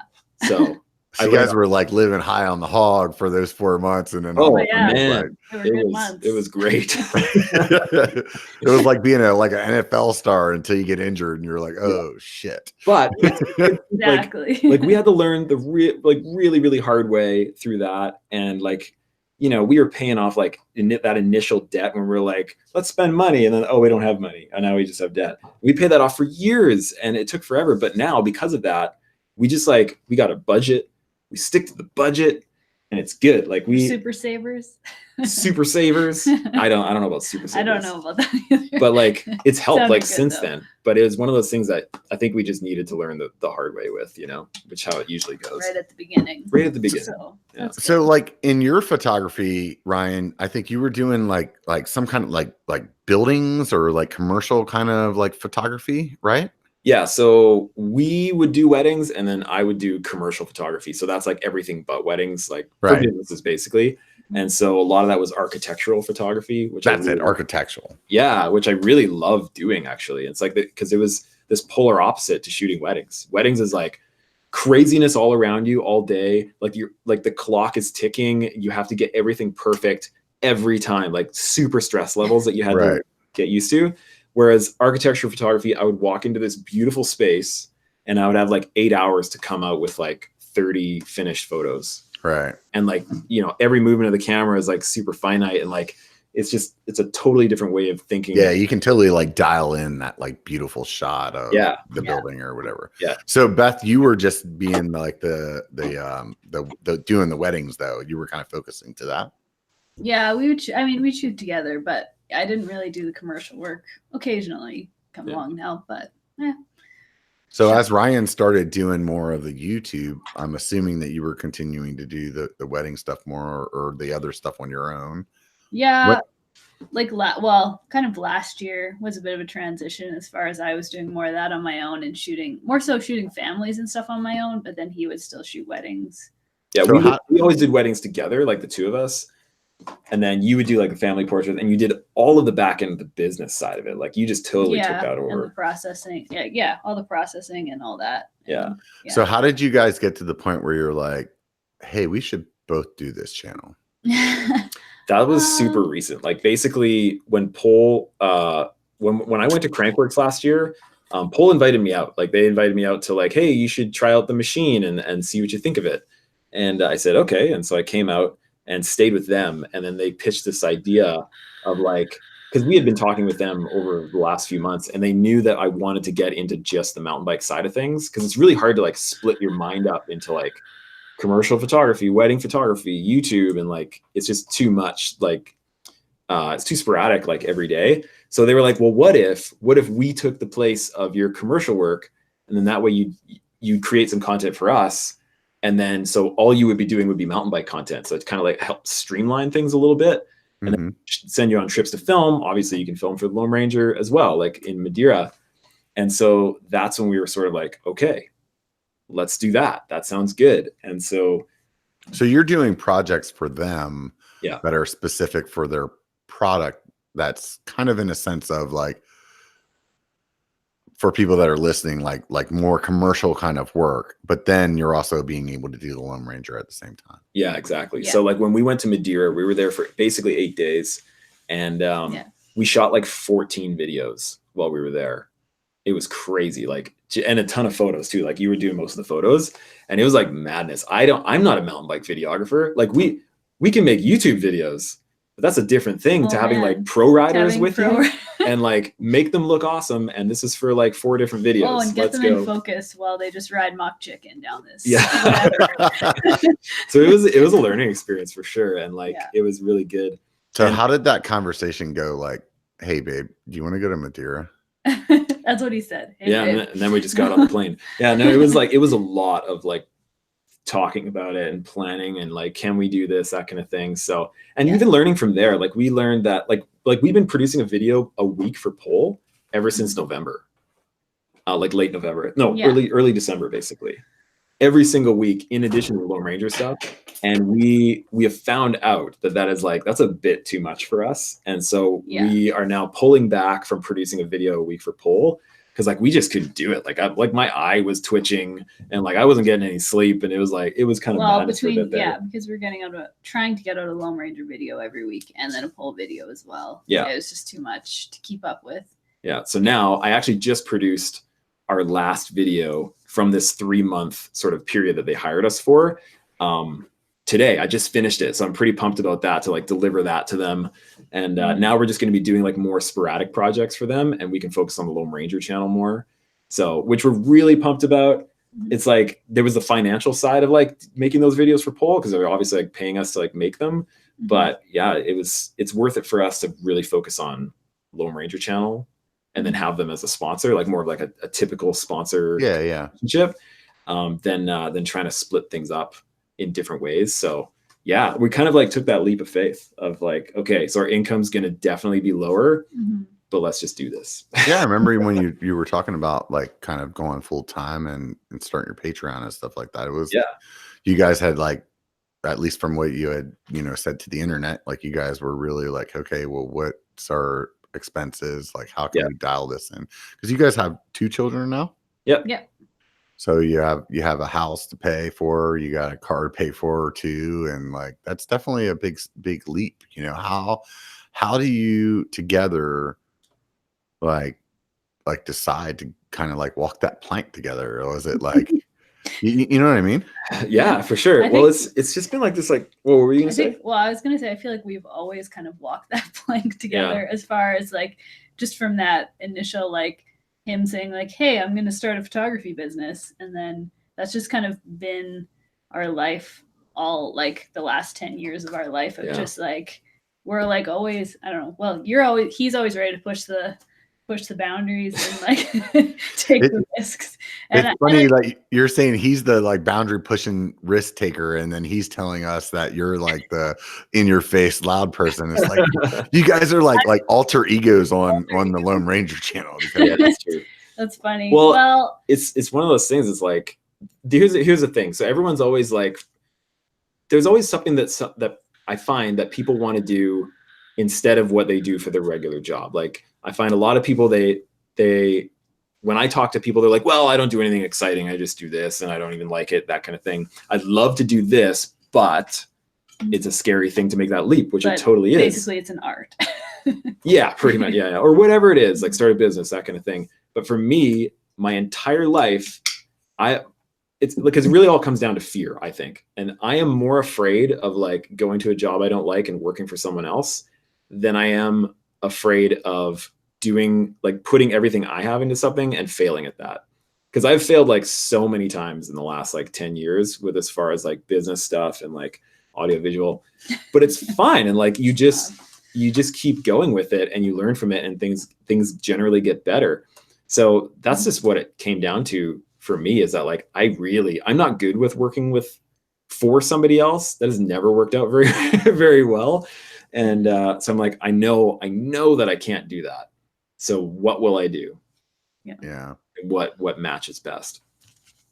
I feel like, I don't know, like for me, the fear is always just like, can I financially make the commitments that I already have, but it's never really a fear of, if I try to do this other thing, will I be successful at it? It's more like, just will I be like financially be able to like make the car payment or whatever. Yeah. Like, and maybe that's just like a complete, like overly freaking confident, like way of going about things. Like, I'm like, oh dude, I don't know, man. I think part of it is like, honestly, yeah. Like you have to be like honest with yourself. Like you can't say, hey, I'm going to be a successful photographer and take shitty pictures. Right. Like with YouTube, it was like, I knew that like this could be successful because I know that I'm an entertaining person, not by like patting myself on the back, by like what people have told me. But you know what I mean? Yeah. So it's like, know what you're good at. Like what you were saying earlier, like when you said that and you like backed up earlier and kind of explained what you meant. But when you first said it, it was like, I totally got what you were saying. It was like, yeah, dude, like you have to be honest with yourself. Like you can't lie to yourself, Yeah. you know? So, Beth, what's it like working with him in the shooting scenario of mountain biking? Because like he's had the Loam Ranger has kind of been like his own pet project, but then to be like in Madeira and now you're probably like kind of like maybe he's like telling you to get this shot or is he just like, yeah, you do whatever you want and then No, that's exactly what it's like. He's like, get this shot. right. But that's like, but I mean, we've worked together for so long that I feel like he does often tell me like, go and get this shot or go and get this shot. And I think like in a shooting situation, we have very different strengths as far as like Ryan's always got a very creative eye to see a lot of different things of like, oh, we could do this or we could do this. And I feel like in that kind of situation, I often am the one who's like carrying on the conversation with people and keeping them at ease and like, and just making sure things are, I don't know, like you're the one that actually holds the shoot together. Well, I'm like going like Rain Man and just being like, but, oh, wait, no, wait. Yeah. So I feel like that is one of his strengths to be like, no, you should get this shot or you should get this shot. And I mean, I have my own ideas as well that I'm happy to do, but yeah, I don't know. There's a lot of trust there, you know, because like he's like banking on you to do what his mind is thinking and hopefully that you actually like know him well enough to like reciprocate that, you know, like me and my lady, we get along great. We have a lot of great times together, but man, when we're like working on something together, it doesn't go well. Cause like, we're both like the same type of person where I'm like barking out like, hey, let's do this. And she's like, yeah, let's do this. 9 times out of 10, we're saying the exact same thing, but 2 different ways. Yeah. And because we're both like stubborn as hell, like all we do is piss each other off. Yeah. Well, and that's, you know, that can be the same thing for us a lot of times, but because we've worked with each other for so long, I feel like we understand when the other person is in their element. Yeah, for sure. And so like that, then like I would just be like, okay, I'm just gonna like do what she tells me to do because I know this is her thing, and then vice versa. So and sometimes we just go back to the car and yell at each other. Oh yeah, totally. Sometimes there's always that. One of our friends, Dylan, he was our assistant for when we shot weddings for like years. And man, he would hear some stuff sitting in the back of that car. Poor guy. Because we were just like, we'd be like putting on the smiley face outside of the car. And we get back in, we're like, what the hell was that? Yeah. I can't believe you used that freaking lens. What the hell? Your lighting was horrible. Yeah, poor Dylan. So what's the religious camera differences that you guys have? Like, are you like in bed with one camera and she's in bed with another one, or like what is you know what I'm saying? Like, what's the thing where you guys like have like that like down the middle? Like you're like, no, it has to be 24 frames, and she's like, seriously, dude, 30 is way better. No, I think like as far as like I'm generally this is like camera nerd stuff, but I'm pretty partial to a 50 millimeter focal length, and she likes an 85 mil focal length. So basically that means or 200. Yeah. So she likes more telephoto. So like anything, this is how it is. 50 millimeter lens is the same perspective as your eyes. Like it's not zoomed in and it's not wide angle. It's like standard. And I like that point of view. And then she likes 85 or more, which is more telephoto. So it's like more zoomed in almost, basically. All right. Now I want to hear why Beth thinks 85 is better. It's not that it's better. It's just how I like. It's just what I like to shoot. And like as soon as I feel you can pick out moments more. Yeah, you can. That's probably exactly why I like it better. You can pick out. I don't like when there's too much stuff going on. I like to be able to like really zoom in on one thing. Yeah. So I don't know if that speaks to my personality, but yeah, maybe. I don't know. And yeah, and it also worked well because like if we had the same lens on and we were shooting together, we'd wind up like bumping into each other because we were trying to get like the same shot. And if you have the same focal length, you'll wind up the same distance from the subject. So then you'll just like hit into each other. Whereas she's got a longer focal length, she'll be back there and I'll be a little bit more forward or vice versa if we're getting different shots. So then we just stay out of each other's way. Yeah. I also like that it always challenges me because like typically if he's shooting up close, he's up closer and I'm further back, then it challenges me to move to different spots to like crop him out of the frame and different just like angles. look for different angles. Yeah, totally. So Right on. Camera nerds. So separately, either one of you can go first. If you had to choose another job other than what you're doing right now, what would it be?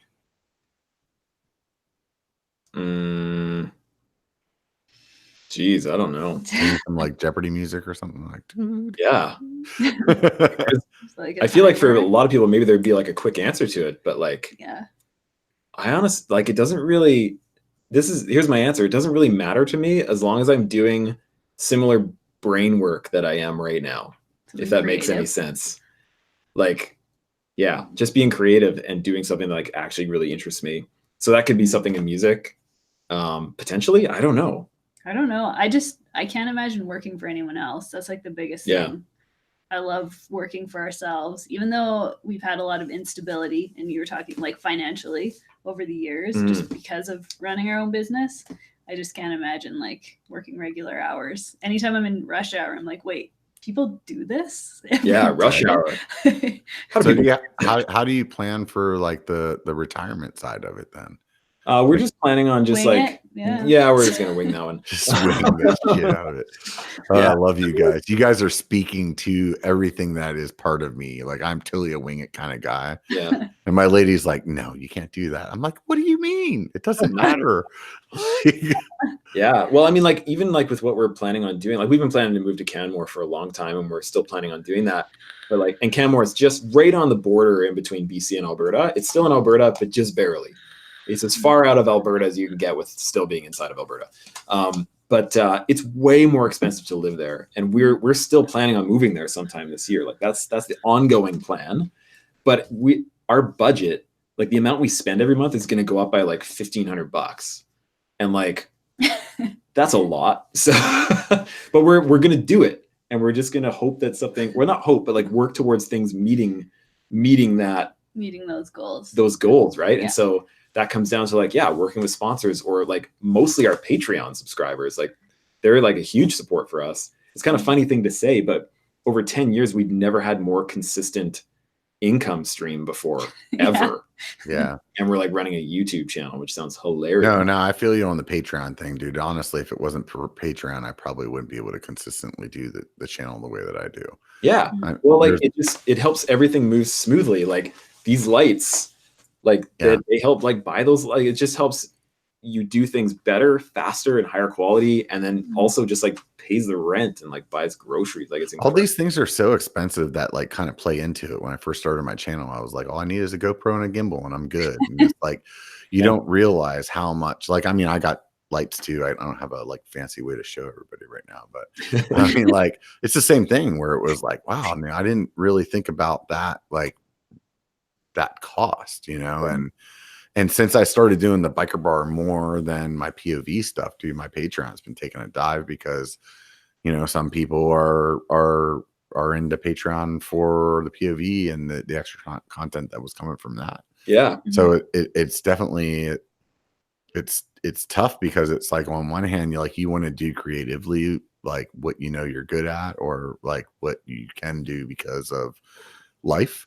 You know, like I have a full-time job still. So it's like, this is what I got, you know, but on the other hand, the people, every time that somebody signs up for my happy hour crew, which is like the $5 a month, you get sticker pack and stuff. It's like, I write everybody a letter on that one. And I'm always telling them like, honestly, this channel wouldn't be happening if it wasn't for you. And I feel like it's so like I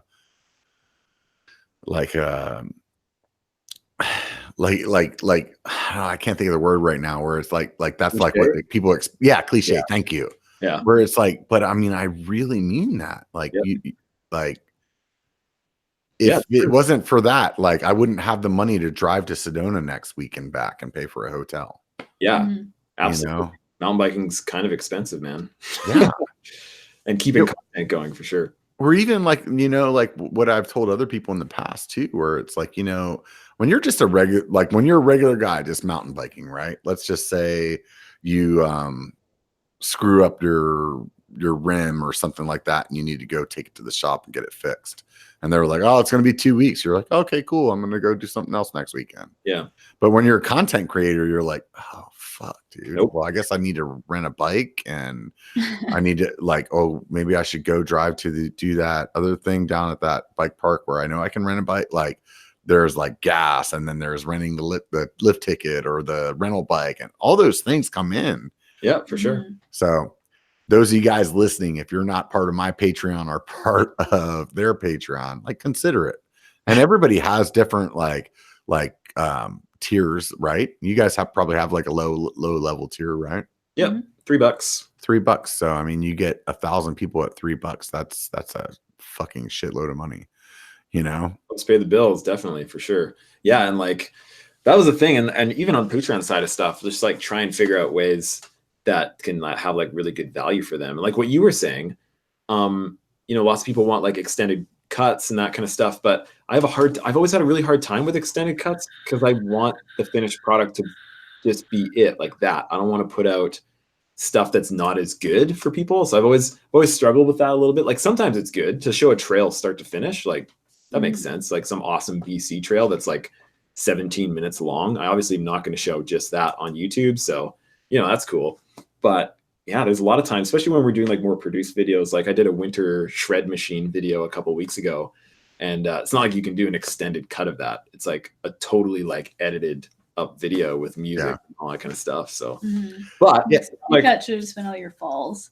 But like when I was saying we have that online beginner photography class, nobody ever bought it, but because nobody ever found it, basically. So I actually took that off of that website. I got rid of that website where I sold it. And now that's just for patrons. So it's like, that's one of the things for our patrons is like, here's the online beginner class. I'm just going to give it to you and enjoy that kind of stuff. So yeah, it's just finding things that people find valuable or hopefully find valuable anyways.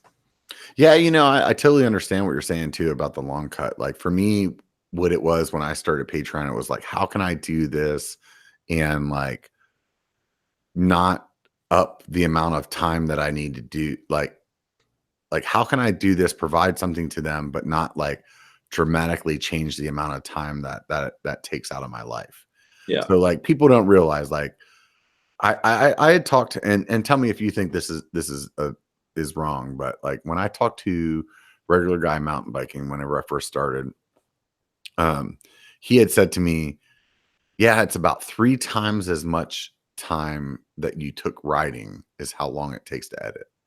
So it's like, if it's a 3-hour ride, then it's like, like 9 hours of editing. Yeah. And that's a pretty damn good freaking explanation of it, So whenever I started my Patreon, I was like, you know what? Like I always go through my video and just kind of do like a quick, like clip. Yeah, that's interesting. Yeah, that's interesting. I remember saying something funny there. I remember this is kind of cool. And then I would always end up with this like 30 to 45 minute section of video that would then turn into 15 minutes later, right? Mm-hmm. So it was like, well, here is something that I'm doing. And artistically, it's really hard just to say like, here it is. Yeah. Mm-hmm. You know what I mean? Like, but I would just be like, you know what? I can just put that out. And it's unbelievable how many people like they really enjoy that. Yeah. They really enjoy that. And like, it blows me away that they even watch it. That's one thing that I've learned over the last 2 years is that you can never, ever predict what somebody wants to watch or not watch, or what will take off and what won't. Like the videos that we put probably the most work into, they are like right down near the bottom with as far as like how many views they get. Whereas like I'll literally just turn the GoPro on and just go down the trail and like the biggest video on the channel. Yeah. And all I did was literally turn a GoPro on, ride a trail, and then turn it off again. Like you can't predict it. for me, almost every video that I am like vehemently thinking is going to fail ridiculously is usually the one that does really well. Yep. And it doesn't make any sense at all. No, you should have got that Yeti, man. Every video you had would have been 100,000 plus. Yeah. Tell me about it. Right. That's the key to success right there. So what do you guys have? Like, what do you guys think that what would define success in 5 years for you guys? I'm just going to say this first.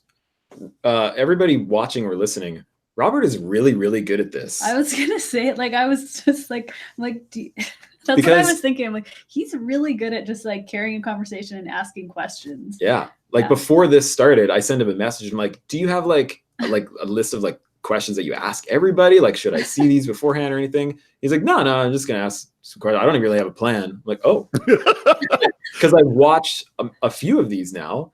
And Robert, you always seem like you have a plan and like you have these, okay, now we finish that and I'll ask this question. Like it's all so well done. Here, I'll show you what I got right here. This is a list of questions or of things that I wrote down to remember. And what they are really is just like, remember what I'm supposed to say in the intro and remember what I'm supposed to say in the outro. And other than that, there's no like questions. Like it's remember to tell people about Sedona. Yeah. Remember to tell people that it's on every Sunday. Like the question part, we're that blank space in the middle. Oh, that blank space is for, this is what I left that blank space because I always tell people, oh, I'm going to put this in the show more whenever you mention this website. And then I always forget. So the blank space is for putting the links down that I'm supposed to put in show more later. But honestly, like to me, like I'm just an inquisitive person. And for me, it's just like, I'm just asking the questions that I just want to know. Like, honestly, none of these people on the internet fucking matter. I'm just talking to you guys about things that are interesting to me. Hopefully they like it too. Well, yeah, I mean, I think it's kind of like goes to what I think, like you asked, like what our version of success was. Is that what you asked? In 5 years. In 5 years. Yeah, he said in 5 years. Successful. Yeah, I mean, like we'll probably be doing what we're doing right now. Like I feel like that would be success. That would be success. If we were just doing this. Yeah. Wow.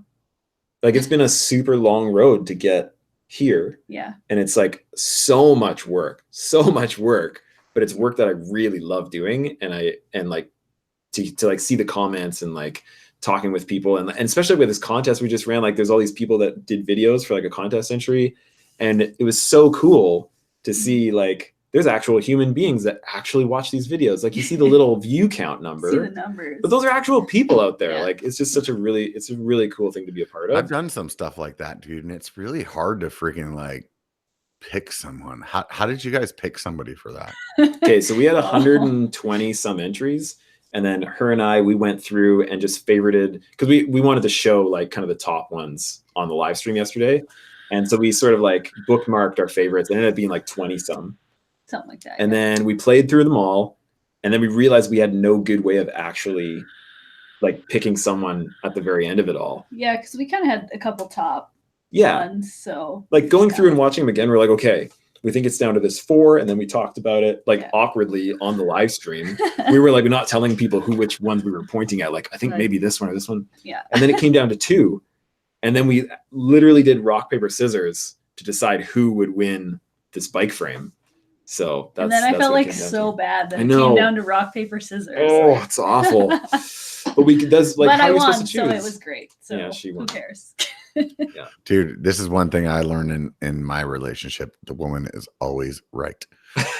Well, it came down to 2 and we were both totally cool with either one of them winning. Yeah. And so we both kind of agreed. I picked this one, she picked that one. And then we just, did rock, paper, scissors. And so a guy named David from Alberta actually won it. And so that's pretty sweet. I'm going to go ride with him once he gets the bike all together. So I'm calling conspiracy fucking Canadian. I know. I know.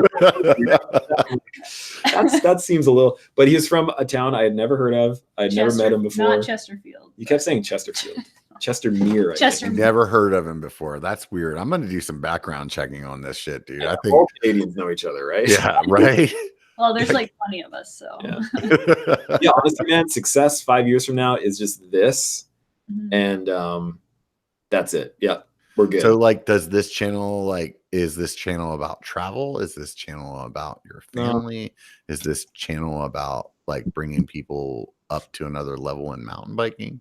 Well, it's about all those things, but it's really that underlying layer, and I hope it comes through, and I'd love to have it come through more of the fact of like, you can do the things that you want to do in life, and you don't have to be pressured into jobs that you don't want to do. I mean, like, all sorts of types of jobs need to be done, but you can make whatever you want to have happen.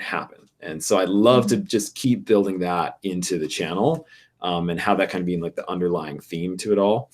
But yeah, other than that, it's really, this is just like what it really comes down to is this is just an outlet for me to like play around with cameras and music. Mm-hmm. That's ride really a bike. We just want to and ride bikes. Yeah. So we just combine the things that we like, and then we just called it the Loam Ranger.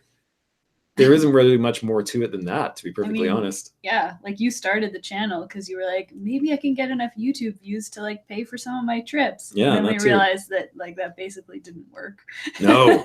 I think one of the things that I said with my channel when I first started was like, if I can make enough money to pay for one part that I was going to buy anyway, that's a success. Yeah. Yeah. For sure. Well, and like I, for me to go and do anything, especially because like our income was always so like sporadic with like photography. It's very seasonal. And so I would know any dollar I would spend is kind of taking out of that like next month's income. So I had to be careful. Potentially. Because it might not be there. Yeah. And so I would go, I'm a car camping maniac just because that's the cheapest way of doing it. So I would like drive out into BC, 5 or 6 hour drive, stay overnight there. In the car. In the car. I was going to say the first video of yours that I watched, somebody was like, dude, there's this guy, fucking Loam Ranger. He's like up in BC, just like he's killing it right now. Go check out his channel. And I was like, oh, okay, I'll look at it. And it was literally that. Like you drove somewhere, you did a video about like how you slept in the back of your SUV. Yeah. And that was like part of the video. And I was like, dude, no, I can dig this, dude. Yeah. It was just like trying to spend as little money as possible, which is still what we do. Like, yeah, just no, I saw you in Madeira. You're not spending as little as possible. What's that? Oh, I said I saw you in Madeira, dude. Yeah. You guys were living on land there, dude. That place was sick, man. I didn't even know that place existed. Which place? Madeira. When you guys were there, like you guys had like a sweet ass little hotel kind of room. I mean, obviously, like that was funded, but I mean, that was really cool. Madeira was such an interesting place, and the entire island is literally like this steep. Like just walking 25 kilometers across. You guys were like going through those tunnels and shit, dude. I would have freaked the fuck out, man. It was pretty weird, especially being the last guy in the line. Like there were the two like racers up ahead of us, and then Beth, and then me. So it was just like black. Because I don't even think you had like lights. Like you weren't like going for a night ride. I think you were using like your iPhone to get through there. Yeah, ridiculous. So, like, my backpack, I had the big camera backpack because I was in full on squid mode. Like there was not even so much riding. It was mostly just like videography. So I had a big backpack and a tripod on the back. And it was like I was hunched over going through the tunnel because it was so tiny. And the tripod kept catching and wanting to toss me into the river that was right beside me, like this stream, canal, this raging river that was beside me. Talk. So you guys have kids. So do you guys have like a good family support system there in the city that you live in? Yeah, we couldn't do it without. So how are you going to do that if you guys decide to move west? That's a great question. Wing it. Well, still working on that one. That's one of the reasons why we're moving to Canmore, because it's about 4 hours away from like the rest of our family, because everyone's pretty central around us here in Edmonton. And like my mom, she retired, and so she's pretty cool about like, I hope she's pretty cool about driving down and hanging out with the kids and stuff. But a big reason why we're moving there is so that we don't have to travel as much. Like we just want to be somewhere where we can just go outside and make the videos in an awesome location, like in the mountains.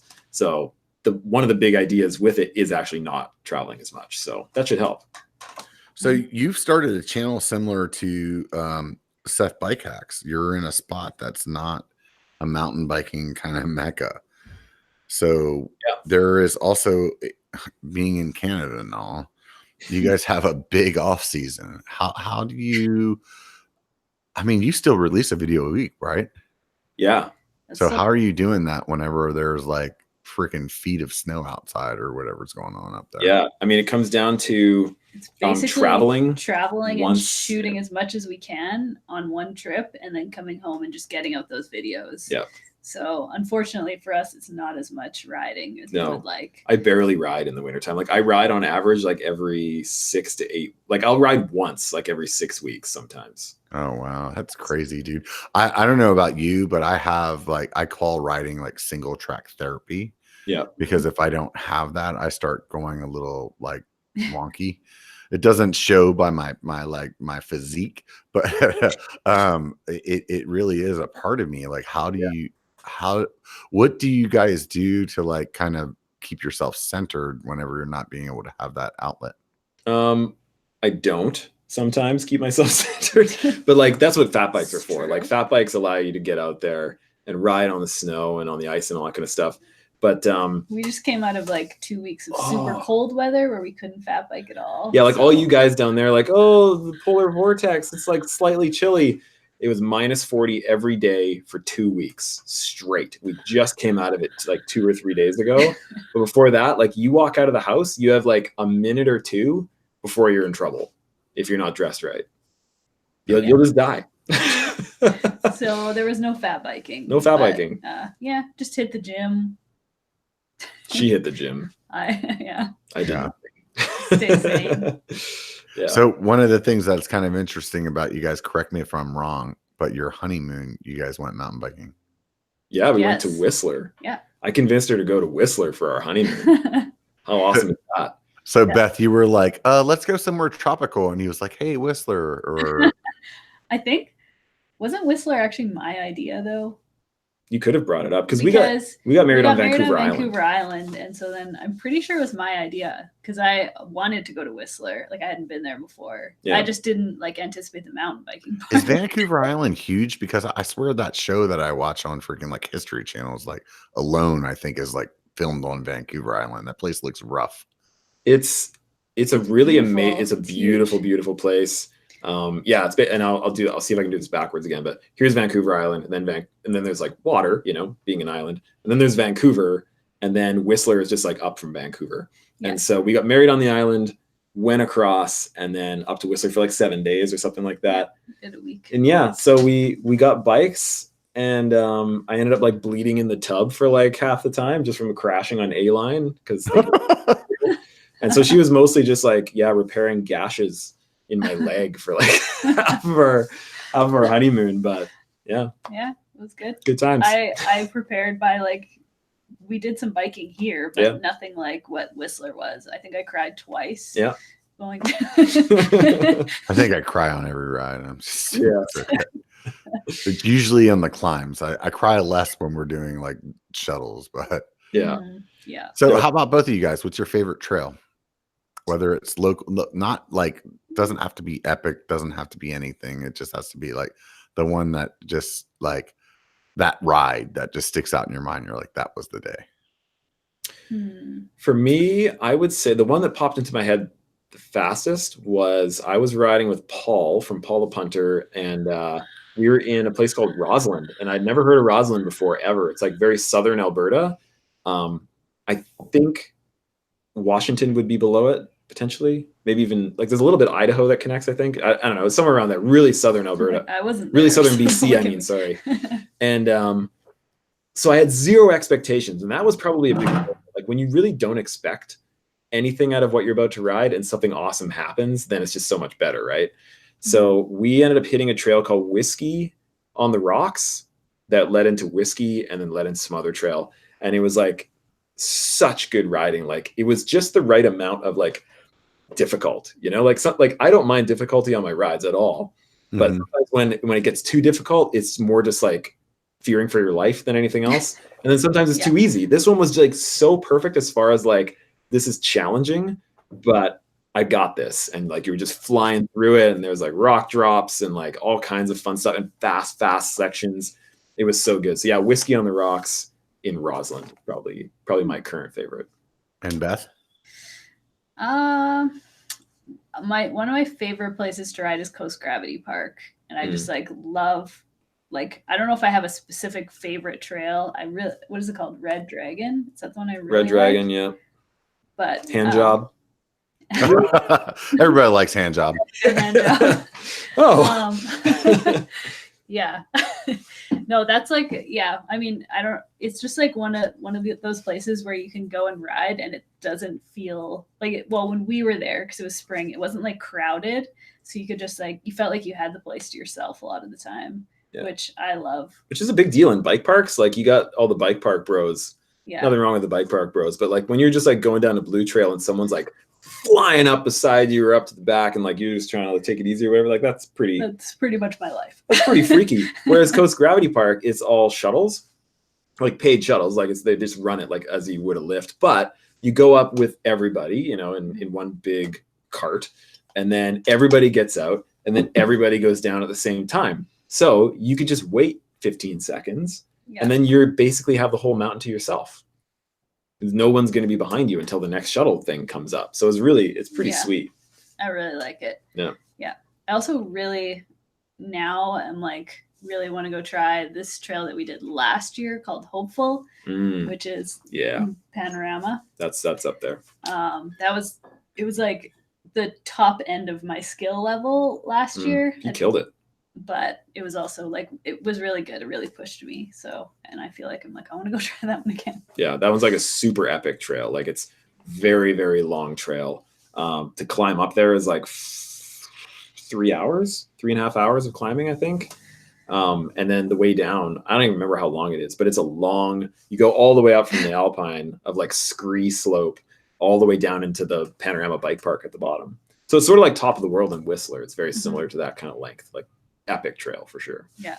So Beth, what kind of trail, like what kind of trail is your favorite kind of trail? Like, is it technical? Is it fast? Is it flowy?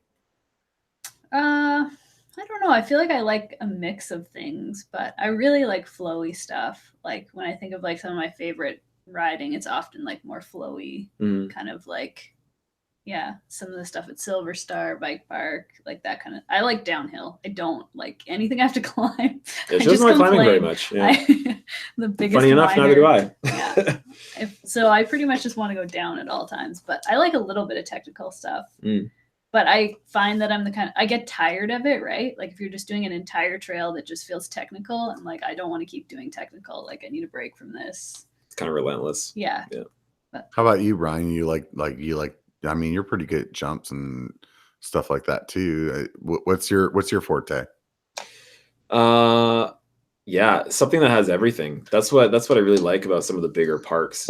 Well, and that Roslyn Trail, you end up from the top to the bottom. It's like choose your own adventure. So you can start on tech, go to a flow trail, go on to like something in between the two almost, right? And then just kind of pick what you want all the way down. So that's what I really like. But as far as like, if I were to pick one thing that I love the most is like absolute pinning it straight line speed. Yeah. Like tucking. And like, I'm not talking like on a road. I mean, like on a trail and, with corners and stuff, but the kind of corners that are built for speed, like not hairpins, but the ones where you have to press into it hard and you keep that speed up and you can shoot out of it. And so like when you rode Santa Cruz, when you rode the flow trail, was that like what you're talking about? I would say that's more manicured than what I'm talking about. I'm talking like natural. So like when you did Braille, maybe? Yeah.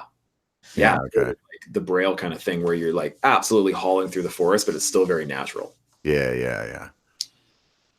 For me, and I asked you trail, and I think I'm gonna like segue into like favorite ride. Like for me, like my favorite rides, like trail wise, my favorite trail wise is like I just like technical shit. I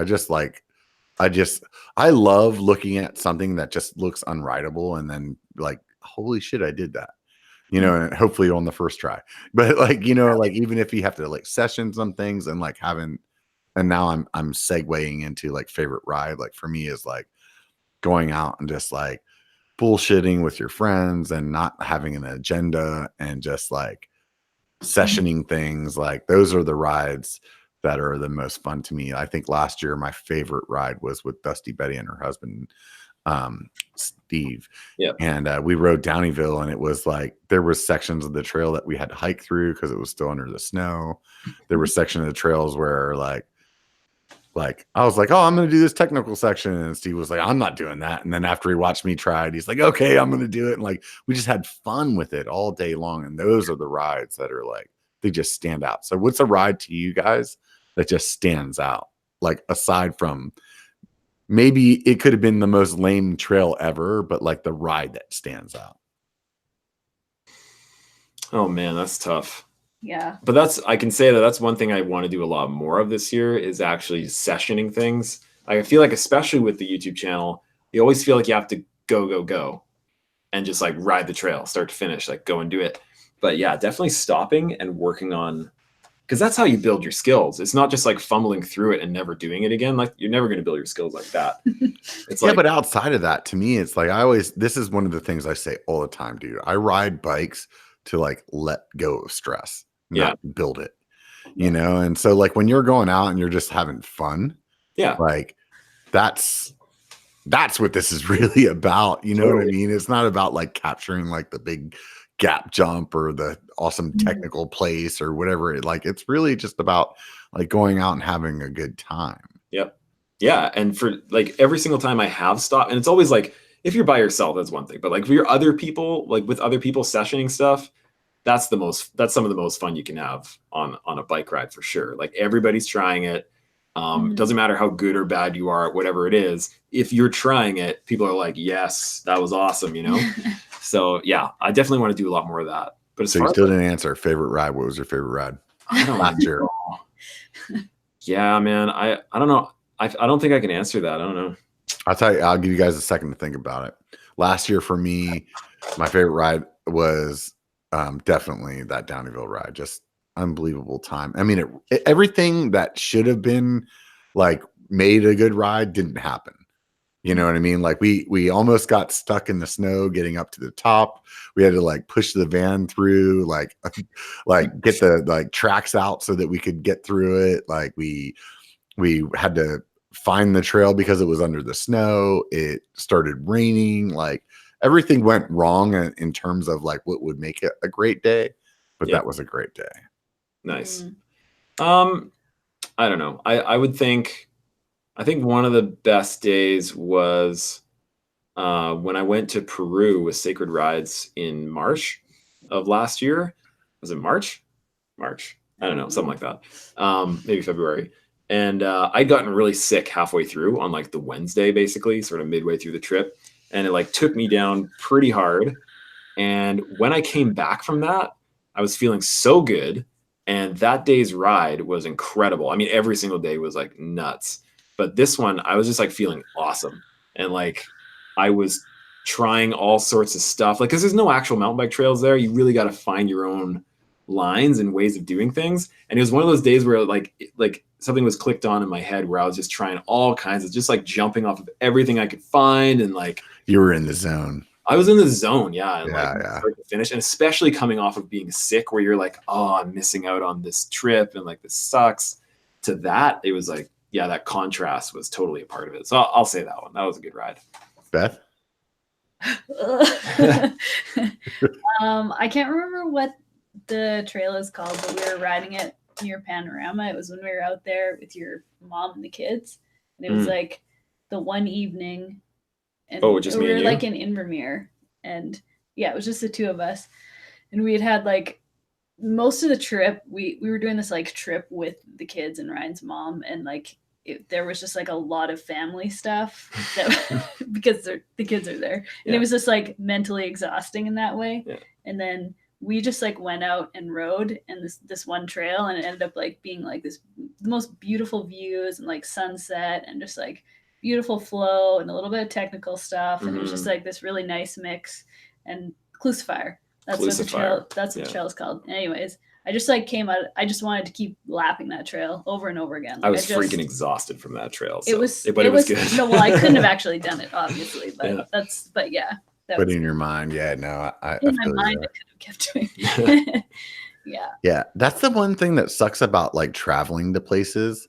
Like you're riding blind, you know, and it's like there's been some places where I've ridden like that where it's like, God, I wish I just lived here so I could ride this like 27 more times. Yep. Like when I did South Mountain, I hate climbing. I'm not a climbing person. Obviously, you guys aren't either. You said it earlier.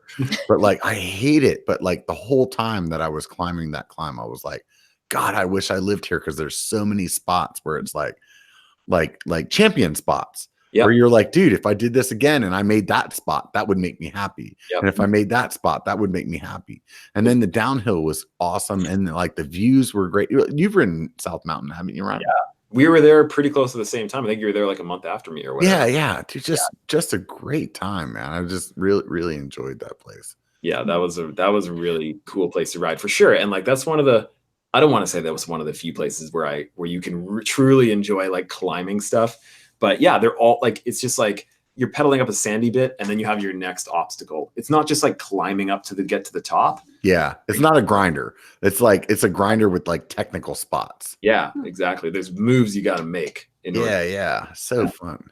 So you did a ride. I don't remember where you were. You'll probably remember this better than me, but I remember seeing like a thumbnail or an excerpt of a video where there was like this huge drop. I have a big problem with heights. How did you deal with that? Oh yeah. It's a weird thing. Like I see people on video on my phone, on my little phone screen, like watching like our friend like Eric doing what's that really steep one in Utah? Oh yeah, the white line.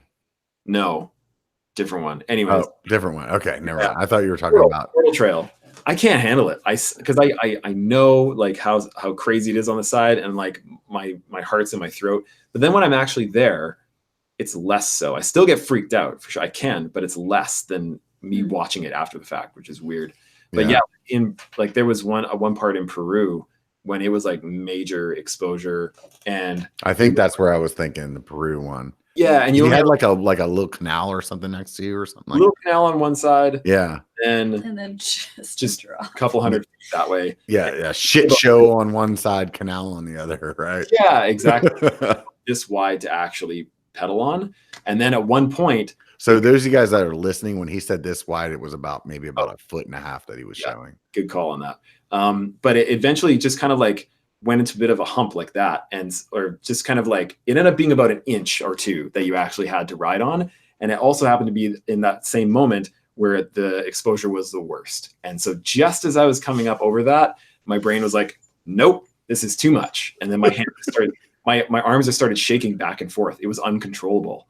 And it only happened for like, in my mind, it was like an eternity. On video, I'm like, oh, that was just a quick little bobble of my hands. But in my head, I'm like, I'm dying. I'm going over. This is it. Yeah, I definitely reached my limit for that. It's crazy how your mind does that, dude. Like, it's just.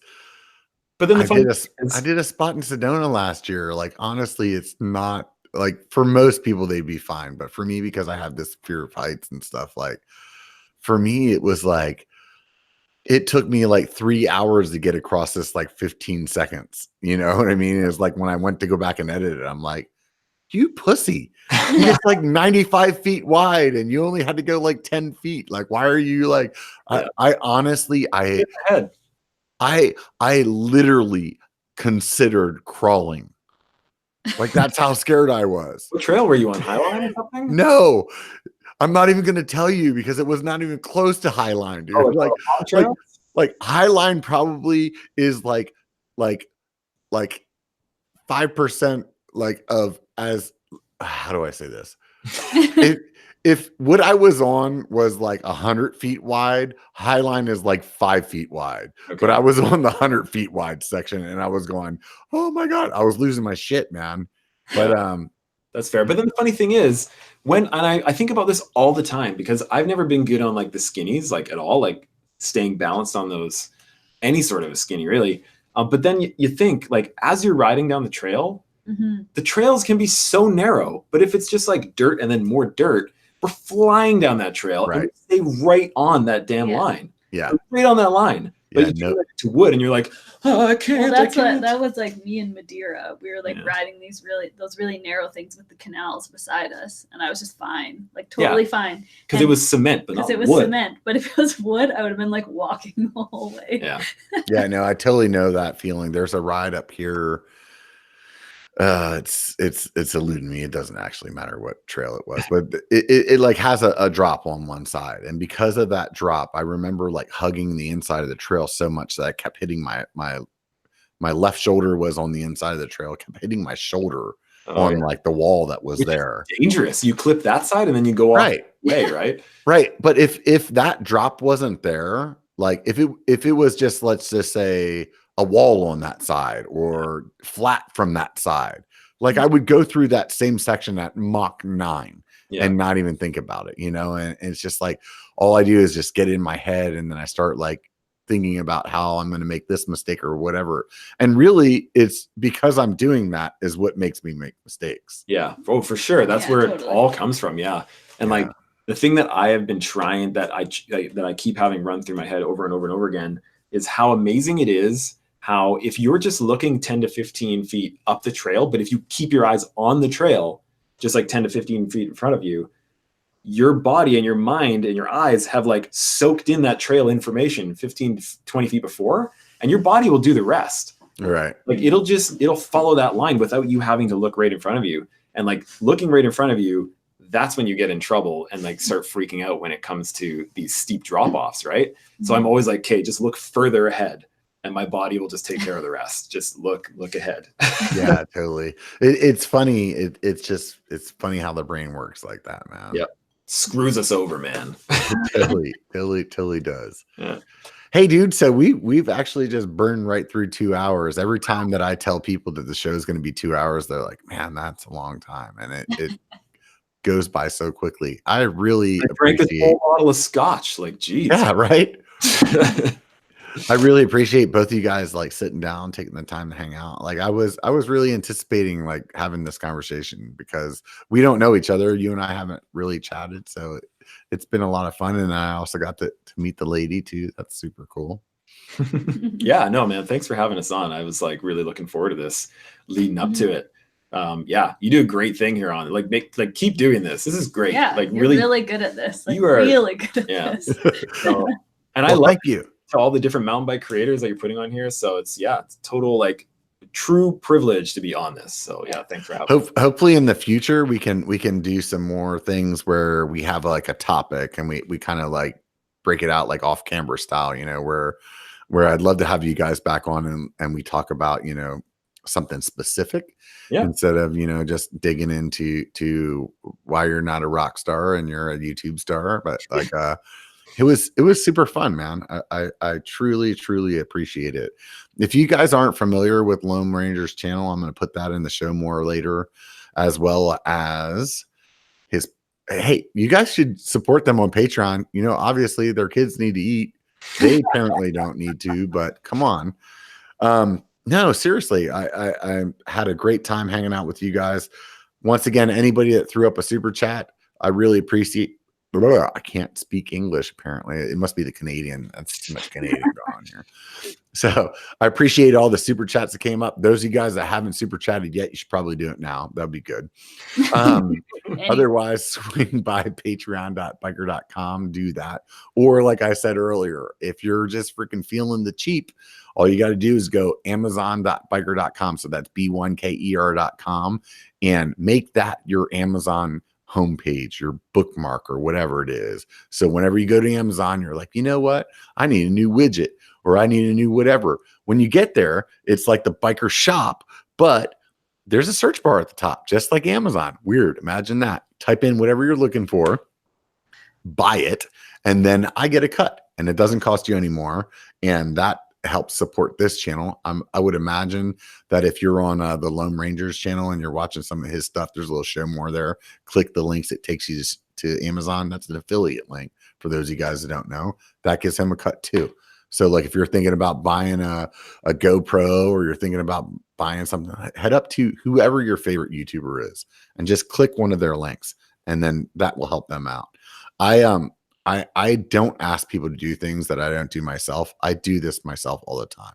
For my job, I do IT, and sometimes I buy a couple $1,000s worth of computers. I always hit up my favorite YouTuber's channel and do that first. So do that for me. Do that for anybody else. I don't care as long as you do it for somebody, because it's just a matter of taking a couple of extra clicks. Subscribe and support us, please.